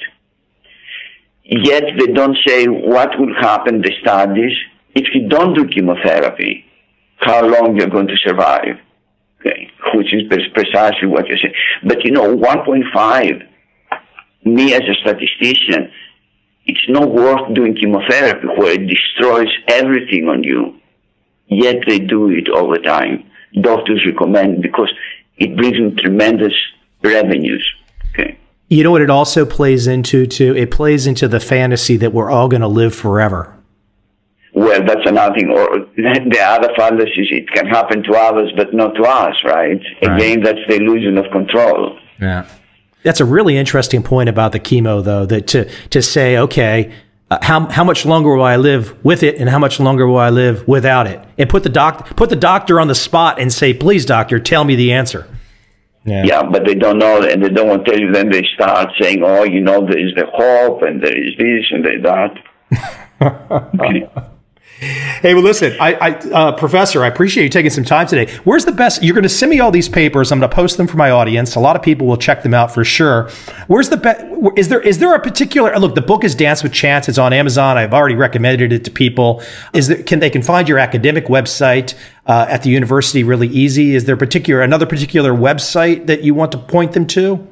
There are a lot of websites for each of the areas, and in the papers that I will send you, I don't remember them right now. For instance, there are a lot of websites for diagnosis if you have a problem, or for recommended, ways to improve the problem. And what this site says is that if you go through them before you go to the doctor, for instance, it's going to be very helpful. We've talked mostly the medical side of the book today. There's other angles in the book. For example, long-term capital management, which is one of the biggest boondoggles ever in 1998. We're probably still paying for that bailout today. There's a lot of different areas that you guys go in your book, but I think it's really interesting to talk about the medical ones because, frankly, there's some simple heuristics and ways to think in your book that if you operate under, you're much better off than just trusting the system. Yes, because the system has benefits. And the doctors have a lot of benefits, and the pharmaceutical companies have even bigger benefits. So they try to push you into directions that's going to maximize their revenues. Unfortunately, that's the case. Yeah. Unfortunately. Professor, I appreciate you taking the time today. Once again, for everyone out there, Dance with Chance, take a good read. It's a smart piece of writing. Finally, my fifth and last guest on this mega episode, Tim Ferriss. Really needs no introduction for those of you that have had a pulse or have been alive or not a zombie for the last 10 years. But even if you have been a zombie, I hope you enjoy this conversation with Tim Ferriss. How are you? I am doing very well. You're in Saigon. Yeah. Battling some kind of Southeast Asian hit you in the stomach. Man, I'm not happy. Where's the Cipro feeling right now? Oh, man. Yeah. I've been there. I spent a week in the Calcutta ER with something like that, unfortunately. Yeah. Well, I hope you feel better. Sorry to hear that. You, sir. Here's how we came to talk today. I think you might find this somewhat fun. So we briefly met about 4 years ago at your Napa Kimono event. And so there was an opening night something another, and my friend Tim Sykes had got me to come to your event. And so afterwards, there was like people sitting down to eat, and there was a table with two guys, and Sykes must have known who they were. I didn't, and he motioned to sit there. And I don't think he knew them, but he knew who they were. So we sat at this table, and we sit down, and there was one guy, and he was really quiet. He didn't say a word. The other guy looks at Sykes and I and immediately says, "What the hell are you two doing with yourself? Look at you. You're out of shape. What are you eating? What are you doing to yourself?" And just lays the biggest, you're going to know, the biggest tough love thing you've ever heard from a complete stranger. Yeah. And that was how I became friends with Tucker Max. I was going to say it had to be Tucker. Yeah, it's trademark Tucker. And the quiet guy was Ryan. So yeah, that's kind of Ryan's MO. So he's like Tucker Max's Karl Rove. Yeah, it was fun though. And it's that we became friends. So they both appeared on my podcast. So it's been cool. And that was kind of randomly how we came to talk today. But I got to tell you, here's how I prepared to talk to you today. And not just because I had read about it only, but I actually knew who he was because I grew up with three brothers who were wrestlers. I prepared to talk to you today by watching an hour-long Dan Gable documentary. Ah, nice. Which one is that? The Competitor Supreme? It was it was on ESPN, like a 45-minute one. Oh, I have to find that. Yeah, that's a different one. Yeah, it's nice. It's nice. So why is Dan Gable, probably even to this day, why is Dan Gable part of your drive? And who is he? Define him for the audience. Yeah, Dan Gable is the sportsman of the century, according to Sports Illustrated at one point. He is one of the most successful, if not the most successful, coach in the history of almost any sport in the United States. And he started as a wrestler himself. He went undefeated except for one match in his entire NCAA career. His last match, which he lost by points, and he had read the scoreboard incorrectly.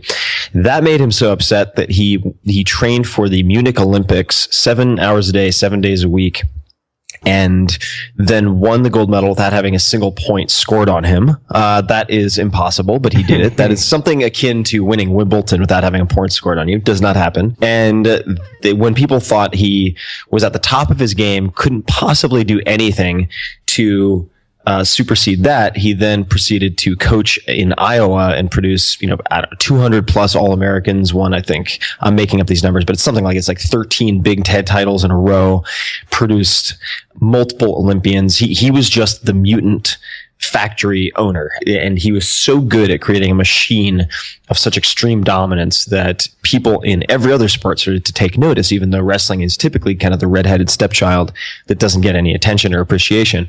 That has changed a lot with MMA, but back in the day, even when it was viewed as a very sort of secondary sport compared to all of the big team sports, Dan Gable has just been a living legend and has been ever since. So I have had him as an icon in my mind for so long. He just through serendipity ended up connecting with me, and I actually had dinner with him a few months ago, which was extremely surreal. And at one point he said to me, I could still kick your ass right now. And I was like, yes, I'm very well aware, Dan, that you could probably still almost certainly kick my ass. If you had like one arm and one leg, I think you could still kick my ass. But he is a fascinating character. And the documentary I'll have to chase down, Competitor Supreme, was basically I don't know what I would even call it, my source of inspiration and enthusiasm and aggression when I was wrestling. And even when I was an exchange student overseas in Japan and trying to learn Japanese, I would watch this I think it was sponsored by ASICS at the time, but you can probably find it online. I used this video and I watched it over and over again because it's just about kind of pushing yourself through the pain and using aggression to win your battles, and offense is the best defense and so on. And there's a post I put up later to try to give people a taste of this called Ode to Aggression, which is a blog post I wrote about Dan Gable with a clip from that, which has the great line. He's lecturing his team after a meet and he's really upset with this one guy who got a tie, and he said, "You just didn't want to lose to him before. He'd beat you twice before. And so you got a tie. And that's what you get when you just don't want to lose. You never win that way, you know. And I was like, oh man, sage advice. So I find that. But that grinding aspect to wrestling, and I grew up with 3 brothers who were wrestlers, so I wasn't in a terrible number of fights in my life. But, you know, a lot of young guys, when they want to fight for the first time, there's a fight, they stand up and they pretend they're a boxer. I was smart enough to always go for the knees and get on the ground, at least from my minor wrestling training. But talk about the grinding aspect of wrestling and how that is played out through your career, because I think if anyone pays close attention to your career, it is a grinding. It's not like, oh, I'm just a guy that just did this and gets all this attention. No, it's a grind. It's a slow grind of, I mean, even if I look at I tell people, they say, hey, I want to write a book, and I've written books, but they say, I want to write a book and I want to market. I say, listen, I don't know if you know who Tim Ferriss is or not, but just go look at what he's doing for writing and marketing his books and do some modeling. But talk about the grinding aspect of your career, Tim. Well, I think that it's, you know, there's the grinding, which is just the slow sanding down of the edge of the axe over time, and the sort of chafing off of the sort of mental and physiological and psychological equivalents of like bone spurs, which sounds really painful, and it is. And those are, I think, developed, or the stick-to-itiveness and grit of wrestling helps you to contend with scenarios that seem lost. And I think part of the reason that is, you can be losing just by a landslide in a wrestling match and pin your opponent. There is always the opportunity, unless you get tech falled, to turn it around and win the match. I think that is translated to many other areas of my life. And the 4-hour work week, for instance, was turned down by, I don't even remember how many, between 26 and 29 publishers violently. I mean, it was not the self-evident at all that the book would do anything. And it had an initial print run, I think, of 12,000 copies, and had to change the title, and all these different things happened. And it was not a smooth takeoff. And none of the projects that I focused on that have really done well have been a smooth takeoff. It's been a lot of false starts, a lot of correcting course, a lot of last minute catastrophes that have had to be covered for. A lot of that comes from, I think, the belief, even when perhaps it's an erroneous belief, that, you know, there's always a way to turn it around. As Thomas Edison has said, you know, once you've looked at all of the options, just remember you haven't. And that ethos, I think, has aided me greatly. Perhaps it's delusional, but it's delusional in at least a very productive way. Well, that slides us into today. And I can think back several years ago. I spent 3 years of my life traveling the world making a documentary film with a full crew and the whole 9 yards. And now here you are, and you've gone from a guy who's saying, okay, let's write some best-selling books. Now you're really getting the pain, making a TV show. That's no joke, yeah. That's no joke. And not only the pain just from the physical stuff that you're doing, but why don't you talk about the idea of walking in? Obviously, you've had some experience at TV and production and stuff like that, but now here you are doing a show, putting yourself front and center. What are some of those initial early lessons that you start to understand about making a TV show? Well, the first lesson I learned was, you have to say no for a long time to actually get any creative control. And what I mean by that is, I said no to almost every television option that came to me because I didn't have any real desire to simply have my face in more places. That wasn't interesting to me. So doing, you know, the Real Housewife makeover of such and such county was not interesting. If I didn't have any say in what was done in the editing room, or just from the very outset, conceptually, I was not interested. And so I had Turner Broadcasting come to me at one point, and Chris, who was there at the time, asked me something I'd never been asked by a TV person, which was, if you could do anything, what would you want to do? And I said, well, that is very interesting. Number one, I would want to be an executive producer, not just a host. I would want to have these following veto powers and creative inputs so that I can protect what I've worked so hard to build. You know, I think that I would want to do, you know, a couple of options. First option is a show that demonstrates how far you can push accelerated learning and human performance. And the format would be me sort of testing myself to the breaking point with these world-class performers and different skills and showing the toolkit that anyone can use. Then I said the second idea would be a show about how to become Jason Bourne. And I was like, and then third, I said I would only want to do something that I would want to watch myself. And I don't watch a lot of TV, but there's one production company that made No Reservations by Anthony Bourdain, which I loved, and Mind of a Chef, which I also loved. I would want to make something gritty and cinematic like that. And we were able to do basically all three with the Tim Ferriss Experiment. But what I realized, let's see, about making good TV. Wow, how deep do we want to go here? The first is take whatever time you think it's going to take and multiply it by 4. That's number one. And then if you want to make nonfiction television, you have to recognize from the very outset, and I say nonfiction instead of reality, because reality television is all bullshit. It is completely scripted. And it's 100% scripted. 100% scripted. You know that based on just the amount of time they take to record the shows. And you also know that because you see all these weird scenes, like these big arguments in the kitchen, for instance, where people are just standing around in the kitchen and there's always one person mixing some mystery liquid. And they do that because it's easy to film, natural light. That never happens in real life. Let's face it. Like, you don't have 6 people standing in the kitchen having a debate. It just, that's not how homes work. So to do this show, we were filming, and you've been in production, so you know, I mean, this was beyond anything I've ever done. So not only were we filming 12 to 16 hours a day, and doing that 5 days a week typically, and having to cut that down to 22 minutes, we had to review footage I had to, as a producer, review rough cuts, send back notes, do all of this prep. Then on top of that, and this is suicidal, but we filmed probably 13 of these episodes in 16 weeks. And what that meant was we'd go just breakneck cramming with these experiments and testing and footage. And oftentimes I'm getting injured or face planting and really screwing myself up because, this, like I said, it's not a smooth takeoff. Like, learning anything in a short period of time has a lot of hiccups.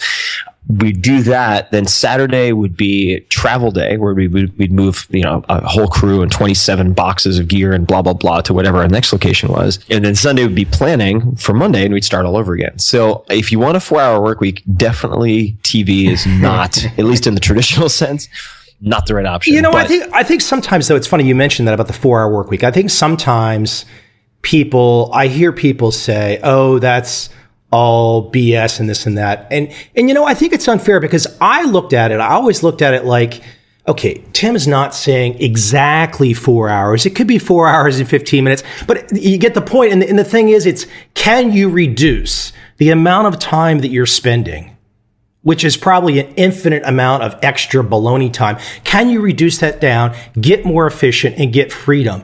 Anyone that thinks that's impossible, I don't want to talk to you. Yeah. No, and I don't run into people who've read the book who have a problem with the title because they understand the intention, which is fundamentally, I guess, number one, I agree with what you just said, but also it's about 10xing your hourly input. Or hourly output, rather. It's about 10xing your hourly output. And once you do that, you can then choose, once you have systems and behaviors and routines in place, you can then choose what to do with your time. And whether that is cutting from 40 down to 4, whether that is doing the same number of hours, but having 10x the output, whether that's working 80 hours a week because you love what you're doing, are all fair options. But the point is you develop a high degree of leverage and optionality when you have a portfolio of techniques for time management and systems development and automating of processes and delegation of minutia, et cetera. That provides options, and options are power. So that's definitely where I land. I mean, I am type A. I love building things. I can do it. Very fortunate to be in a position where I can do whatever I want at this point. And I choose to create because I enjoy it. And trust me, I mean, you can tell people this as well, but like, if you want to make a ton of money, television also not really a great way to do it at all. I mean, most of the hosts that you see on TV, 99% of them, even very popular hosts, are making next to nothing. They're using TV as a lead generator for other things. for all of those reasons, I mean, I had to do this for kind of the love of the creation and the end product. There's no other way around it. And I mean, what I wanted to do was take the most compelling, important concepts from all three books, 4 Hour Workweek, 4 Hour Body, and 4 Hour Chef, for the accelerated learning piece, and kind of put them into living color in the most dramatic, compelling way possible. I think we succeeded. You know, it was, I mean, we had to go through hell and back to do it. I mean, it was really hard on everybody, but at the end of the day, we got out what we put in, which was a lot of effort. Very fortunate to have worked with an incredible crew of folks who just made it look amazing. So very happy with it. I've seen it said, the mantra of the new show, which is called the Tim Ferriss Experiment, you don't need to be superhuman to get superhuman results. You just need a better toolkit. Philosophically, part of your better toolkit starts with the 80-20 rule. For those that, look, a lot of my audience is going to have heard about the 80-20 rule, but why don't you explain it from your perspective, and perhaps who first turned you on to it? How far back in time do we go? You know, I'm going to answer the second one first. And the short answer is I don't know. I may have come across writing by Richard, I'm not sure how to pronounce his last name, so I won't massacre it, Koch. There are a lot of ways to go there. I'll say Koch, who did a lot of writing on the 80-20 principle, but I think it came well before that, and actually being turned on to Vilfredo Pareto, the originator of Pareto's law, which is commonly known as the 80-20 principle, probably through college in economics, or perhaps even sociology. But the general principle is pretty simple. So Vilfredo Pareto, who was, I believe he's a Swiss-Italian economist / sociologist, noticed that the distribution of wealth was very asymmetrical. You notice that something like 80% of the land, or 90% of the land, and I think Switzerland was owned by less than 20% of the population. He also noticed, though, that this applied to, for instance, his garden, where there were 20% of the pea plants produced 80% of the pods and peas. And he began to look for this type of disproportionate output for a lesser input in all sorts of different areas. And the way that I apply this, or many people apply this now to different areas, would be, say, looking at your customer or product mix if you're an entrepreneur, for instance. So what are the 20% of customers that produce 80% or more of your revenue or your profit?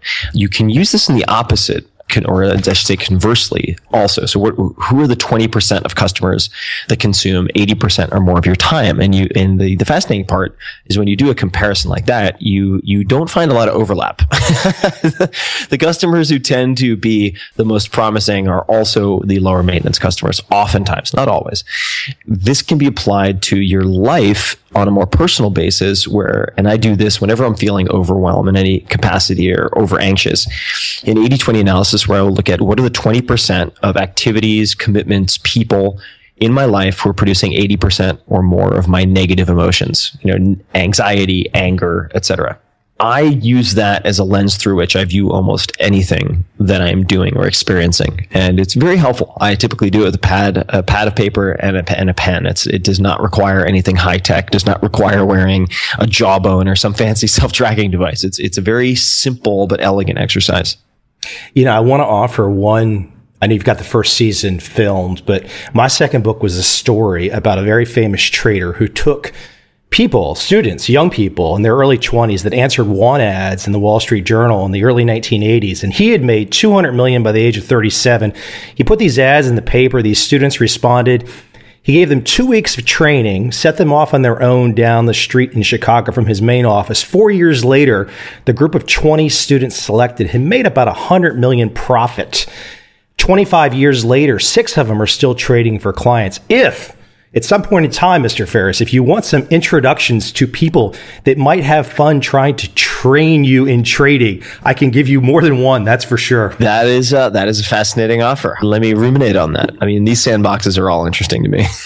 Yeah, well, I mean, I was looking at your list. I was like, okay, trading is going to be in this list at some point in time. And I was thinking, well, even on the second season, maybe he's even got ideas already. Listen, parkour. I mean, I guess I've seen the pictures and the images of it, but this is insane. You've seriously, there's a slightly screw loose that you're even attempting that, isn't there? Oh, 100%. 100%. And in retrospect, that was, a lot of these episodes had an element of danger. I mean, surfing with Laird Hamilton, undisputed king of big wave surfing was one. The rally car racing, I mean, where you're flying down roads that are oftentimes literally 8 to 12 feet wide with trees and rocks on the sides.